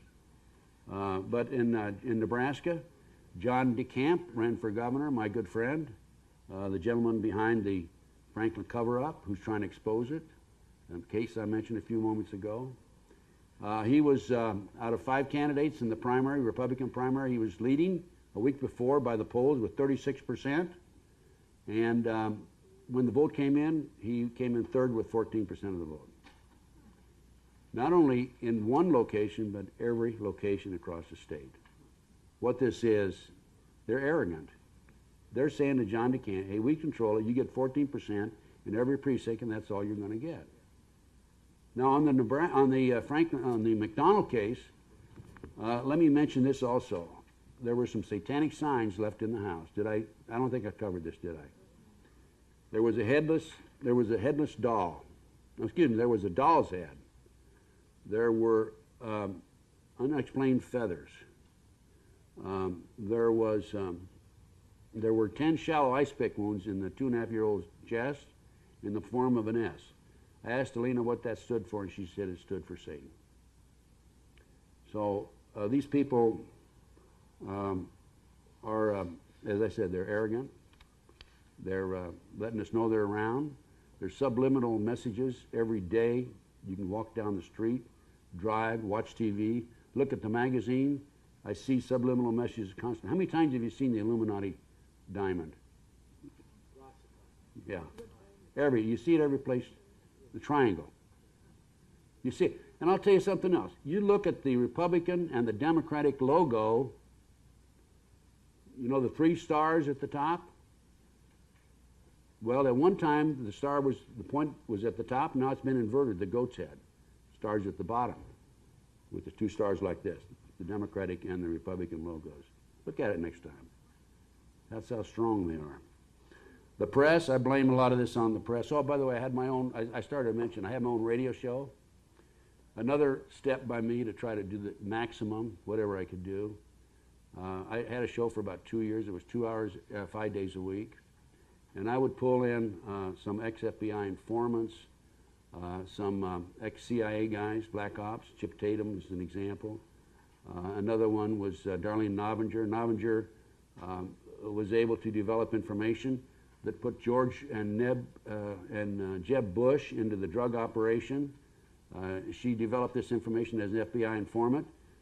Came back to Harrisburg, her main place of operation. Talked to the Harrisburg FBI agents, and they set her down for 7.5 hours, said she's hallucinating, she's lying, and she did not break. She stuck with her story. Later, her husband disappeared. His body was found in the river in Harrisburg, Pennsylvania. Only it wasn't his body, it was somebody else's body, but it has his identification on it.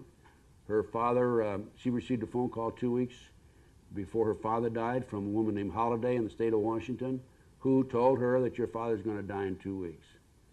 This is the way they operate. So I blame my radio talk show was great. I had a lot of fun.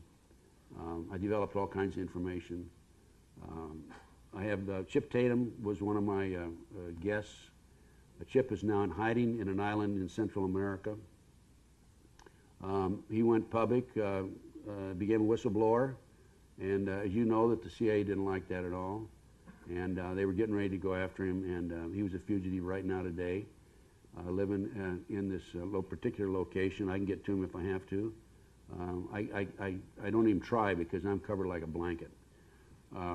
I'm being watched constantly. I went to Philadelphia May the 3rd to the 10th of this year, and while I was gone, I have a condominium on 3rd floor. I was burglarized, no forced entry. They took a number of my files and some of my sensitive information. I had information there about the Oklahoma City bombing. I personally made 2 trips to Oklahoma, by the way, and investigated it myself. I got my own bombing report over there. The truck bomb was not a fertilizer bomb. It was a barometric bomb, electro-hydrodynamic gaseous fuel device. It was a bomb that at the time was only known to 10 people how to assemble it. McVeigh wasn't one of them. I happen to know that there were at least 11 other people besides McVeigh and Nichols involved in the bombing. There was a fellow named Terrence Yagi,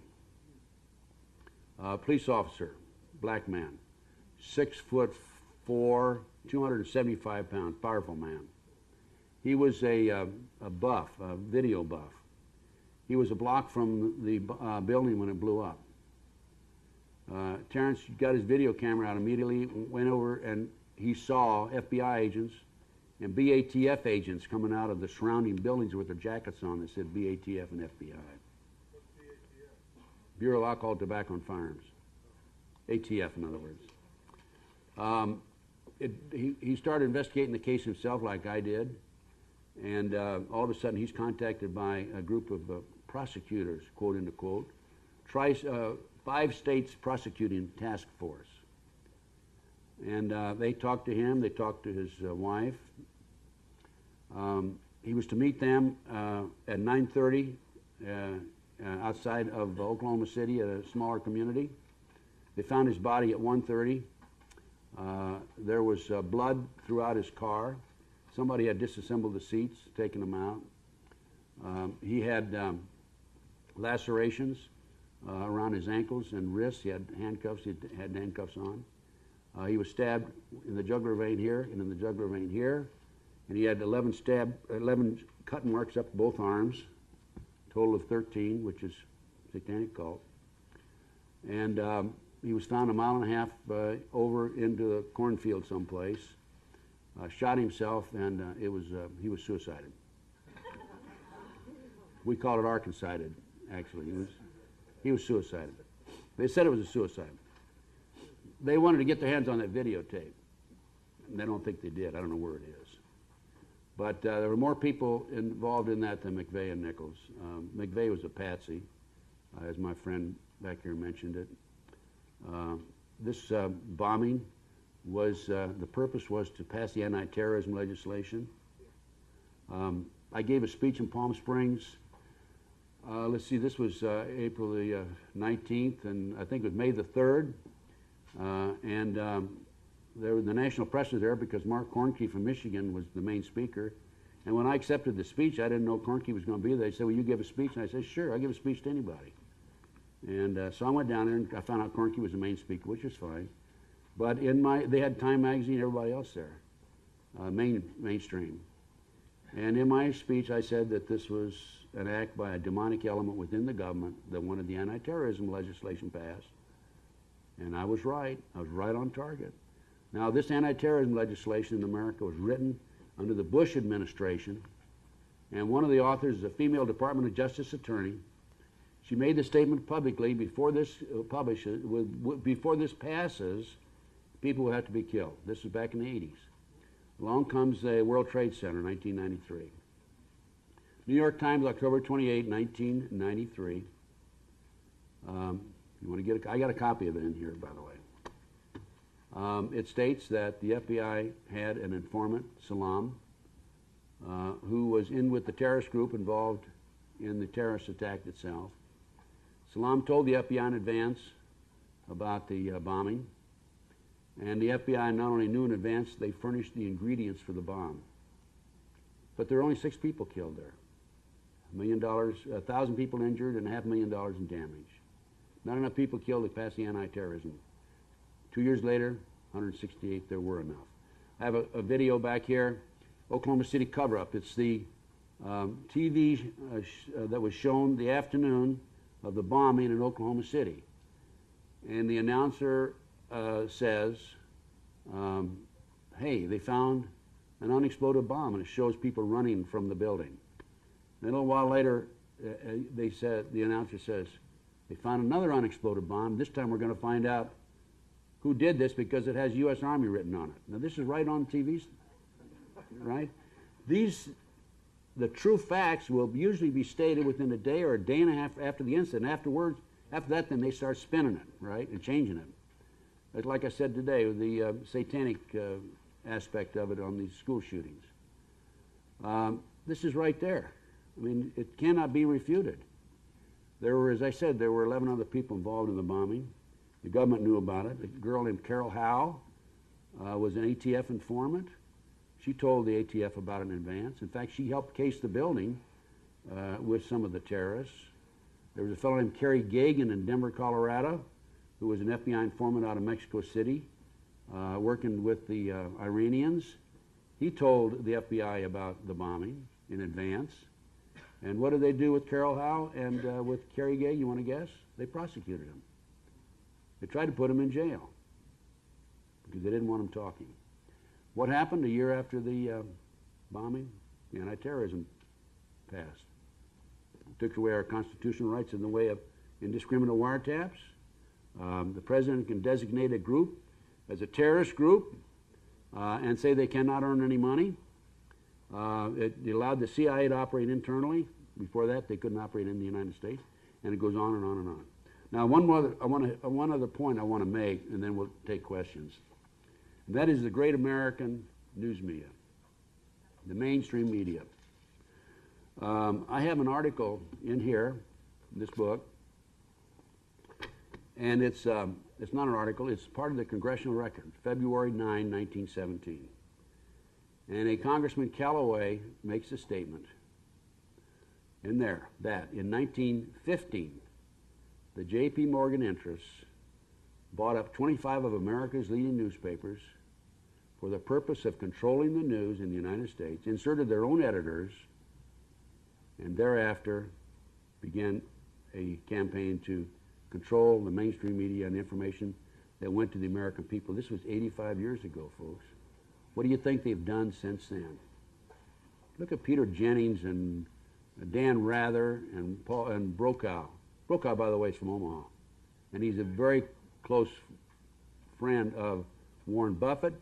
Warren Buffett, one of the richest men in America, has been identified by the kids in Omaha, by the way.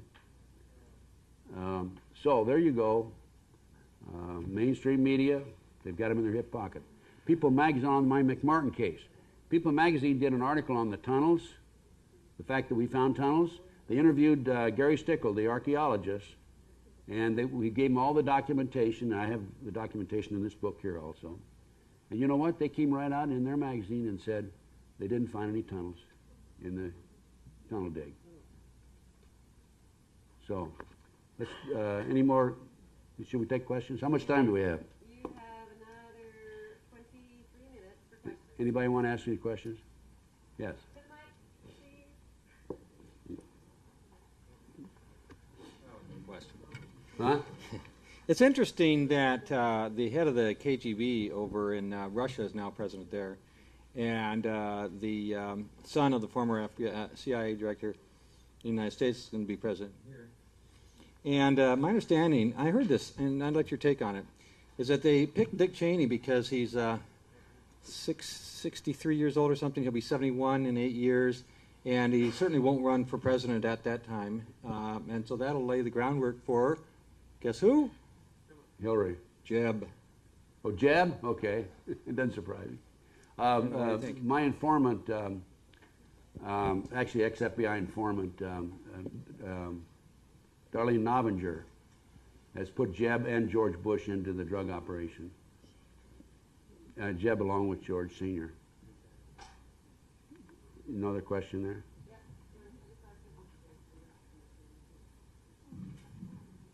Curious about a couple of things. I can't remember the details even, and that shows how much our press had control over a case about probably 10 years ago in Saskatoon, near Saskatoon. Does anyone here remember that? Martinsville. Did you ever hear about that? No, ma'am. Several children as well, and I don't know, I'm struggling anyway, just so people wonder about that too. And there was claims by the children there, all of them, of satanic Oh, it's very problems. common. There are, I'd estimate, a little under 4 million practicing Satanists in America. And I came across this, it's a projected figure. I have an informant in the South Bay area of Los Angeles, population 200,000. An informant told me there's probably 3,000 practicing Satanists there. Lincoln, Nebraska, population 200,000. Another informant, separate, said she thought that there were about 3,000 there. Iowa City, Iowa, population 100,000. Third informant, not known to the other informant, said there's 1,500. So if you take that figure and project it, it's 1.5% of the population. Excuse me, and that's a little under 4 million people in the United States that are involved in this sort of thing. That's heavy, but that's what I come up with. As a Canadian, I really want to fool myself that this isn't happening here. Oh no, it's very common. Victoria is very heavily concentrated with satanic activity. In fact, the lady that I'm going to meet with her Tuesday. The case we're going to discuss is out of Victoria. I might mention also that 3 separate sources on the number of human sacrifices, between 50 and 60,000 a year. And we're talking now, you know, Ken Lanning is the behavioral science expert in Quantico, Virginia for the FBI. And even though I've furnished him and the FBI documents and upon document of information, he says that there's no organized satanic movement, it's only dabblers. And on the McMartin case, one of the best finds we had in the way of an artifact was the kid said there was a tunnel next to the west room. It was a schoolroom. And we went down with a backhoe right straight down about 15 feet, right next to the wall where the kid said there was a tunnel. This had been filled in now. And there was a plastic bag there, half sticking out and half under the beam, the support, house support. We pulled it out. It was a Disney bag, and it was copyright 1982, which gives us a time frame of 1982 or 83 when they filled in the tunnels. And the case broke in 1982, by the way. They went out there to fill those tunnels. Yes, ma'am. Then is the John Bonet case connected with all of this too? Because I have no documentation that it is. Based on the circumstances, I believe it is. There are ligatures on the child's neck. That's one of the signs, by the way. And in the mind control program, ligatures are bruises. And in the mind control program, what they do, they take them right up to the edge of death and bring them back. That's one of the tortures. And I suspect they took her right up the edge of death and couldn't bring her back. They went a little too far. Are you familiar with Linda Thompson?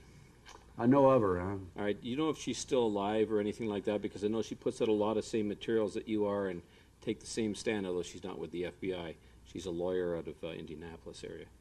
I don't know what's happened to her. I haven't heard from her in several years. Yeah, I haven't heard from her in 3 years. I just wondered if you knew. Phil Schneider, are you familiar with that name? Mm-hmm. Yes. Do you know what exactly happened with him, and is he credible from the tapes that he did on the tunneling under Area 51 and some of the other areas under the United States? I don't know if he's credible. I know of his work. I've heard a lot of stories about tunnels and cities, underground cities. I've also heard a lot of stories about internment camps. There is a new federal execution center in Terre Haute, Indiana. It houses, I think, 52 people. We haven't had a federal execution since 1962. I was reading some material the other day about an internment camp in Alaska. It's supposed to house 1 million people. Getting back to the underground cities and the tunnels, I would say there's good possibility of it, but you know, proving it's something else. You read these things, proving it is another thing. Yeah, I know that Phil had said that he was about to expose it. He had mapped them all out, and two months before the book was to be released, he was killed. Oh, he committed suicide, I assume. Yeah, somebody suicided him. Yeah. Yeah. Well, you know, in the Waco case, the key witness for the families was murdered just before he was to testify. He was an infrared specialist, expert, and he had already given depositions, as I recall. He'd given deposition that the infrared analysis of the films of the Waco incident showed that the government did fire into the compound. And that's what Linda Thompson, she just finished exposing that, as well as the containment camps, the concentration camps, and it was shortly after that we never heard from her again. So, yeah, they're sneaky, and there's a lot of people that have disappeared. I can tell you this, on one of the internment camps, 1997, I had dinner with an individual who had formerly been the civilian member of the prison board in the state of Texas. It's a high political position. And he told me that in Texas they have 8 brand new prisons that are manned with no inmates. So I can guarantee that that's a true story. And there's no reason for him to tell me otherwise. Yes. Hi there. As you know, I have a 2.5-year-old daughter. You actually met her at Beautiful lunch. child, like her mother. Thank you. And I live in the third largest city in Canada. What are some of the practical things that we can do to safeguard our own children? Because nobody wants this to happen to their own child. With your experience, do you have any practical pointers, things to look for, things that we can identify as parents to keep our own children safe and to inform other parents? Are you a working mother? No, thankfully I'm not. Well, then you're in good shape. I recommend that the mothers be the mothers. That's one of the problems in the world today. There's too many mothers are leaving their children with somebody else. The preschools are a breeding ground for the satanic activity in many instances. The Virginia McMartin in the McMartin case has traveled all over the world setting up preschools. Dr. Roland Summit, former psychiatrist, UCLA Harbor Hospital, who's been involved in these issues, told me that there are 50 other preschools around the country where the kids talked about tunnels under the school. So the main thing, as I see it, with your children is to watch your children like a hawk. Don't let them out of your sight. I've known of kids who were kidnapped in grocery stores when their parents were shopping in the grocery store. The kids go around the corner and they never see them again. I know a mother who was shopping in the grocery store, and she looked up and this man was carrying her child out the front door. And she ran out and grabbed the kid, and the guy went on and laughed.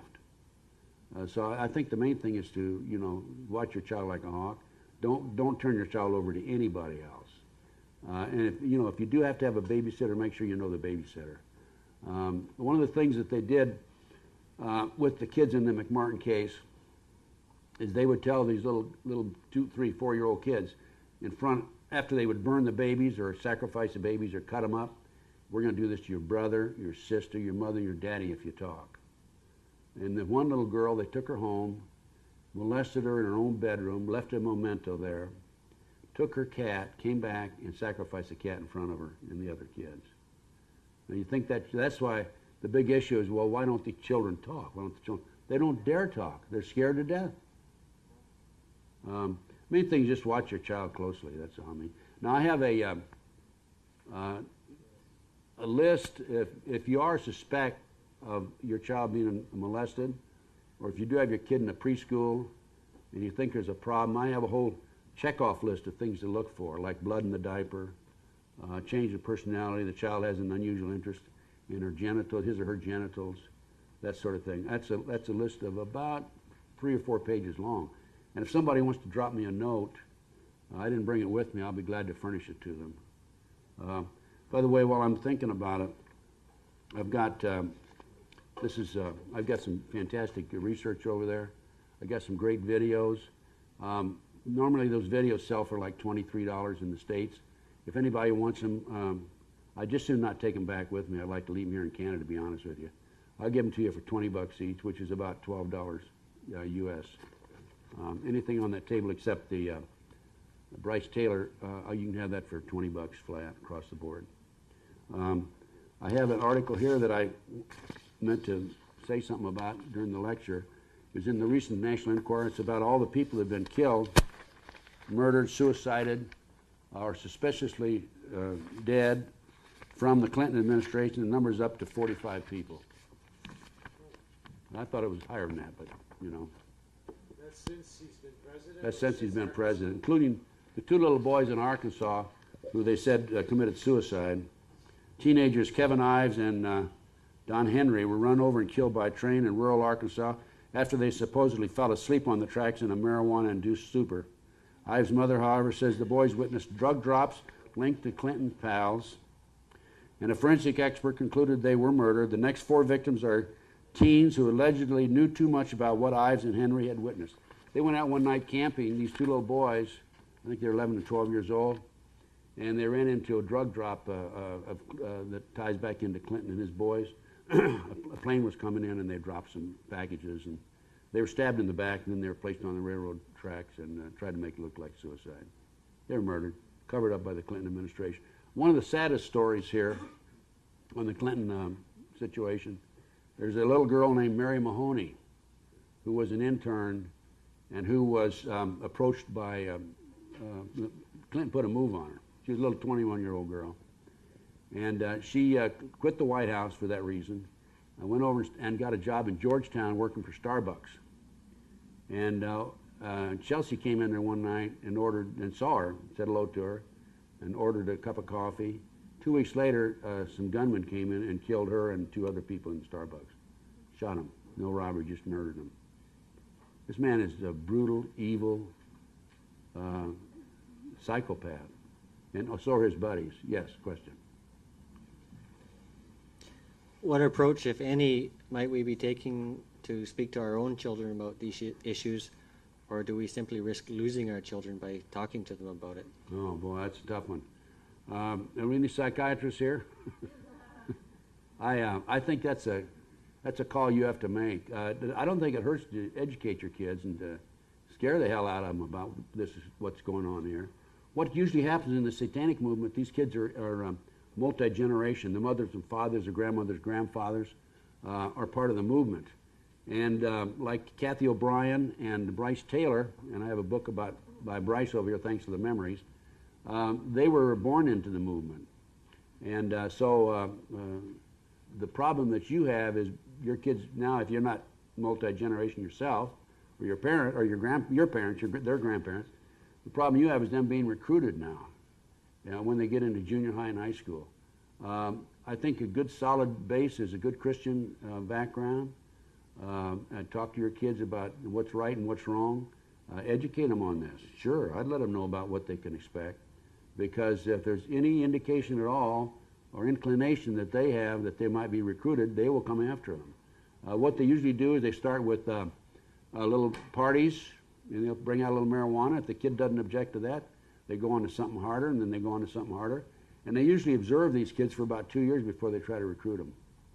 It's a long process because they don't want anybody coming in who's going to, be an informant against them or against their interests. I'd tell your kids about it. I'd educate them. Yeah. Thank you, Ted. The evidence is overwhelming about what you're saying in regard to the Clinton administration. As you said, the Clinton Chronicles, The Rise of Bill Clinton, the book by the British author, The Secret Life of Bill Clinton, etc., etc. The evidence is overwhelming, and yet you get people like Lyndon LaRouche who are Clinton apologists. Is he an agent provocateur, or what do you know about Lyndon LaRouche? Lyndon LaRouche, I know Lyndon LaRouche very well. In fact, I was on the, quote, campaign trail with him. He was at some of the primaries, events that I was at. You have to look back at what happened to Lyndon. Lyndon was arrested and put in jail, right? He got out. I think he got out early. So, do you think he made a deal with somebody to get out early? I don't know. Okay, we're on the same wavelength. Okay? Now, he's a critic, he's on the Democratic primary, he's a critic of the Bushes, but he never criticizes Bill Clinton. I think it was the movie Men in Black that said, if you want to know what's really going on, read the National Enquirer. And so ever since then, when I go to the grocery store, I really kind of check out what they've got on their headlines. Did you see this article? No. Yeah. I just wondered, do you have a comment about that? About the National Enquirer? Just Well, there's about- good and bad in almost every. There's more bad in the mainstream media than there is in the National Enquirer, as far as I'm concerned. They slant it, cut it, change it. I've been described in Vanity Fair as a brash braggadocian in an article they did on the McDonald case. And the author of that article was a fellow named Sam Anson. Sam Anson. Okay? That's kind of interesting. I looked at that and I said, Sam Anson. Now that name, that sounds familiar. The son of Sam murders in New York. And he's from New York, by the way. Now, that doesn't mean he's involved in it, but that's one of your, probably, in my opinion, it's probably one of these subliminal messages of some sort. But anyway, he called me a brash braggadocian. The New York Times told me that I was or said in the front page of an article they did about me before Y2K that I was one of the national leaders of some movement. I don't know if it wasn't terrorists, it was the whatever in the country. So they described me in all kinds of terms, not complimentary, by the way, not at all. But yeah, I get it and read it. And I'll tell you another magazine that I really like, that I highly recommend, is the Spotlight. The Spotlight tells it like it is. It's right out there. And as a matter of fact, they've asked me to be a West Coast representative. And if there's any stories come up on the West Coast, they've asked me if I'd check into it. And I do it for free. But go ahead. Sorry, I just have a comment for parents about an article that I read about the children that are looked for. And they looked for obedient children, children that do as they're told without question. So precocious children are safer. Right.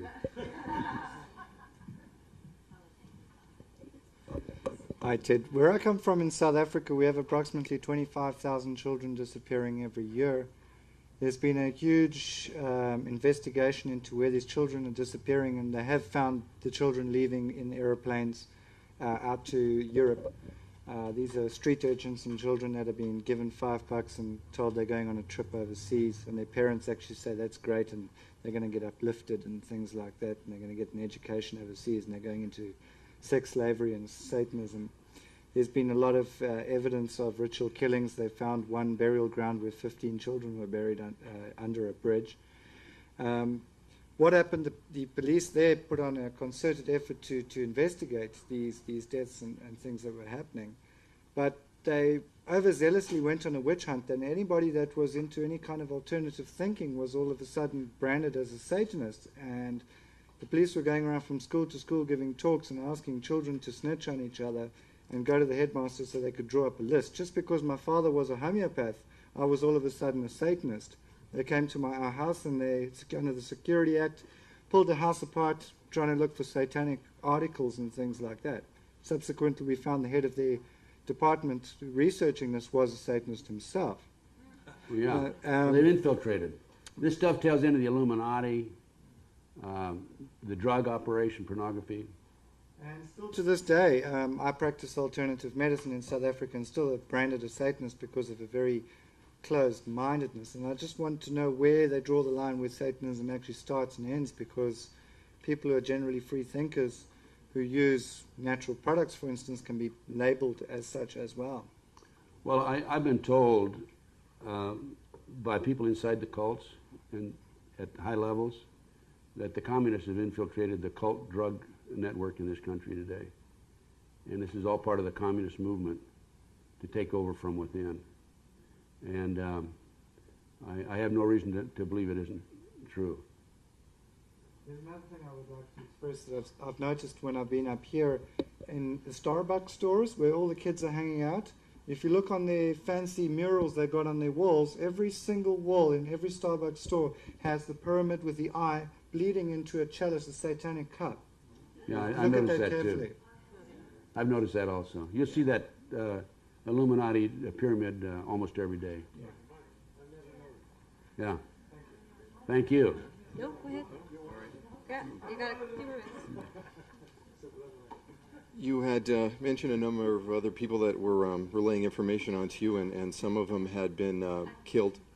What? We're all obviously thankful that you haven't been killed. But what has accounted for your safety? Yeah, why am I alive? I'm alive for several reasons. The last time anybody attempted to do anything to me was in Nebraska. I was in John DeCamp's office. I called Omaha, 50 miles away, to arrange to meet somebody at the Bohemian restaurant. And I met that person at 12 noon. And then he and I went out and did some work. It was on the Johnny Gosh kidnapping case. I came back at 3 o'clock. I left 3 o'clock, drove back to Lincoln. At 3:30, I was doing 75 miles an hour down the freeway, and my right front wheel came off. And they had loosened the lug nuts on my wheels. That was the last time. I've made it very clear, first of all, back in the early 80s, when I had this problem, the security problem with gunmen in 1982, I had developed a lot of information about homicides that had taken place in the United States by the cults, and I had information about 18 homicides and who committed them, where the bodies were, if there were bodies or otherwise, details of the homicides, and I put those in an envelope and I was ready to mail them out to a dozen people if anything happened to me or anybody in my family. That's number one. Number two, I had lunch with the fellow about that time in order to get the cult hit off of Florida and Houston out off of me. That would have been 83. And I knew that he was tied into the network, and I had said, let's go have lunch. I went and had lunch with him. I told him, I said, if anything happens to me or any members of my family, there will be retaliation. I think you should be aware of that. And I've arranged for retaliation in a dozen instances. Not the dirtbags that are coming after me, the people in the surveillances that are sitting half a block away. They quit, by the way, when I started chasing them out of the neighborhood, they quit running those surveillances on me, those permanent surveillances on me. But I do get a moving surveillance once in a while, and then I turn around and go after them. They think I'm crazy. They might be right, okay? Let them think I'm crazy. And they think I'm paranoid. They are right about that. But a little paranoia is good. You know, it makes you safe. But in addition to that, I've arranged for retaliation, and I've had a lot of publicity. I've made a lot of newspapers, like the front page of the LA Times. I've been in People magazine here recently.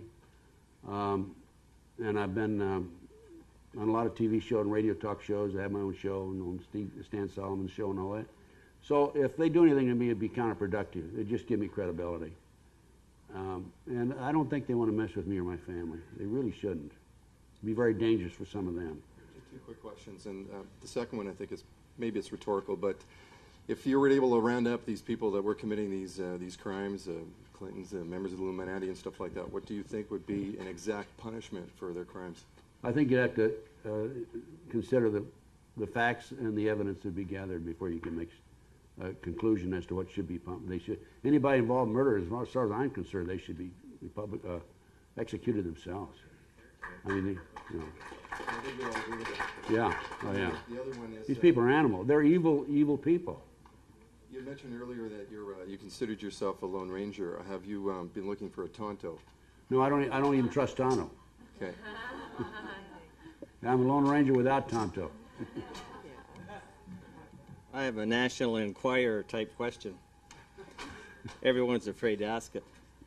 You might not want to answer this, and if you don't want to, it's fine. But can you bring us up to speed on the Art Bell thing? A lot of us are witnesses or listeners of Art Bell, and I'd really like to know.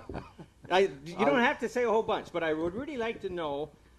Yeah. If you think that, like, he never says nothing about Bill Clinton either, never. And I wonder if you think maybe those guys in the black suits got to him.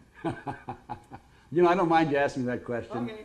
I'll tell you what I'll do. I'll give you the information right out of the court records, but I can't say any more than that. I guess you're all aware that Art Bell sued me for millions of dollars. Are you aware of that? No. Who's Art Bell? He's a radio talk show host down in Pahrump, Nevada. He was on 5 hours a night, 6 nights a week. He's heavy into the UFOs and Area 51 and all that sort of thing. And when I had my radio talk show on December the 9th, 1997, I had a fellow named Dave Hinkson on my show. And we're talking about, Dave Hinkson has a series of health products, colloidal silver and zinc and plutonium and all that sort of thing. And we're talking about that, and all of a sudden Dave comes out and starts talking about, well, I have information about Art Bell. I said, yeah, well, what's that? He said, he started making some disparaging remarks about Art Bell being accused of something and then covering it up and being able to pay his way out of it. And he asked me my advice on what he should do. And I said, well, I'd go check the court records. And that's about all that I said. I didn't accuse him of anything. And then we went on to another topic. A woman from West Virginia called on the show, and I said, yes, Ruth. Her name was Ruth. And that was it. But the fellow did infer that Art Bell was involved in some sort of a sexual problem with a juvenile. Well, next thing I know, I'm being sued. Dave Hinkson is being sued, and the radio station, Nashville, Tennessee, WWCR, is being sued. WWCR is one of the largest shortwave stations in the world. They have, I think, 100,000 watt operations there. So Art Bell's attorney goes on Good Morning America, and Art Bell himself has made many times a statement that I accused him of being a child molester. I've never accused him of being a child molester. That's absolutely not true. I never made that statement about him. He's misquoting me, and when we get in the courtroom, and you know, that'll all come out. I can say right now that what he said about me is not true, and I have never said anything unkind about him at all, to be honest with you. As a matter of fact, about a year before my show, somebody called in on my show and asked about Art Bell. I said, I think he's doing a good job. He's helping to wake up America. Now, do any of you know Kurt Billings? No. Okay, Kurt Billings all of a sudden comes up with a memo. We call for summary judgment. Get me out of the case. And the day before we go for oral arguments on the summary judgment, Kurt Billings and his wife file papers, and in this memo, and I can tell you this because this is in the court record, file papers claiming that he talked to me last November in Las Vegas, and he did talk to me, by the way, and he did ask me about the case, and I told him I couldn't discuss it because it's in litigation. But in his memo, he said that I had pictures of Art Bell Sr. involved in sexual pleasure with animals and other things in a cave in Colorado, and then I said I had him in New Mexico, and then I admitted that I didn't have any pictures. Well, that's not right lie. I never said that. And then in addition, there's a guy named Gray Wolf. Has anybody heard of a fellow named Gray Wolf? He's down in Washington State. He came in with a memo about the day before also, and he said that he talked to me in an exposition in February 1997, which would have been 8 or 9 months before the Art Bell show, my show with Dave Hinkson, and then I said I was going to get Art Bell. He's no effing American and all that. I don't use that word, by the way. Art Bell is no effing American, and I'm going to get him, and this and that. These are all outright lies. And I'm just basically just rocking along, keep my mouth shut, not making any statement one way or the other. By the way, we lost the summary judgment. The judge ruled that we didn't have to go to trial, and I shouldn't be in any trial. But, you know, it costs a lot of money. That's why I'm offering you those videotapes cheap, so I can pay my attorney bill. Yes? One thing I just want to, one thing I want to mention to you, Ted, is that I'm very appreciative of people like yourself and Eustace coming up here, because I do look up to you guys. I'm a newbie in this in this field. And watching you and listening to your experiences, listening to Eustace's experiences, Kathy's experiences, gives me hope that I'm going to live to a ripe old age, and I'm not setting up my own death right now by the age of 40, because I think I'm having a little more hope than most people have for me right now. You're doing a great job as far as, from our conversation we had today. Yeah. And just keep up the good work. I agree with Kathy and Eustace. I think this thing's turning around. I think so we're too. making progress. And I've been in the fight for 20 years, ever since the McDonald case in 1980. And I'm more excited and enthused about it than you can imagine. In spite of the fact that, they're burglarizing my place and running surveillances on me and loosening the lug nuts on my wheels. By the way, one of the things that they did is they came in my place in the middle of the night and put a penny at the foot of my bed. Just to let me know that I'm available. They can get to me anytime. They're trying to intimidate me. I'm not really intimidatable, I'm really not. Because, if I ever catch them in my house, I'll blow them away. Well, one of the, I think a lot of the big question that everybody always has in their mind is the ultimate question of why all this happens. And I've given that a lot of thought over the last year. And one of the answers that I've come up with, and I think this is hitting almost close to home, but I'm not sure quite there yet. Have you heard of the Royal Institute of International Affairs? Yes. Okay. I understand that George Bush is actually a member of the RIIA, which is run by the Queen of England. And as far as I understand, everything stems from the RIIA, which is where George Bush and everybody else connected with the presidency and in this organization takes their orders from. Everybody who's involved with satanic cults and the Masonic rituals takes their orders from the RIAA or RIIA. And that's where it all stems from, is actually the City of London. I agree with that. And which is supposed to be the new Troy. I agree with that. And I agree with that. It ties into the Bilderbergs. Yeah. And there was the Bilderbergs, not the Bilderbergs per se at a meeting, but a group of the Illuminati. A group of the Illuminati had a meeting here a year or so ago, secret meeting. And the mainstream newspapers didn't even print it, but there's a little old newspaper in Pickett, someplace in Mississippi. I've got the article in here. That printed it, and it described them as Illuminati members. And it's all, it has the big ribbon that ties in. And anybody, like I think you were mentioning, when you consider what Kathy says, what Eustace says, what I say, and some of these other speakers, it all kind of ties together, doesn't it? We all have different experiences. Because I can't, when I have a piece of the puzzle, you have a piece of the puzzle, Yeah. Eustace, Kathy, we all have a piece of the puzzle, Bruce. And I noticed this is an amazing weekend because it's the light bulbs are going on in my head because there's connections that I didn't quite glue into starting to come together now, and I think for everybody in this room, so this has been, well worth it. Yeah, well, the CIA is, I say the CIA is the most evil organization in the history of the world. They're involved in kidnapping kids. They're involved in the drug operation, international drug trafficking. They're killing people. They're assassinating people. Chip Tatum on my radio show said that he was involved in the takeover of 20 governments around the world where they put a puppet CIA operation in afterwards, including Australia. We put in the government in Australia, and now the Australian government comes out, takes all the guns away because they had that shooting down there with 26 people killed.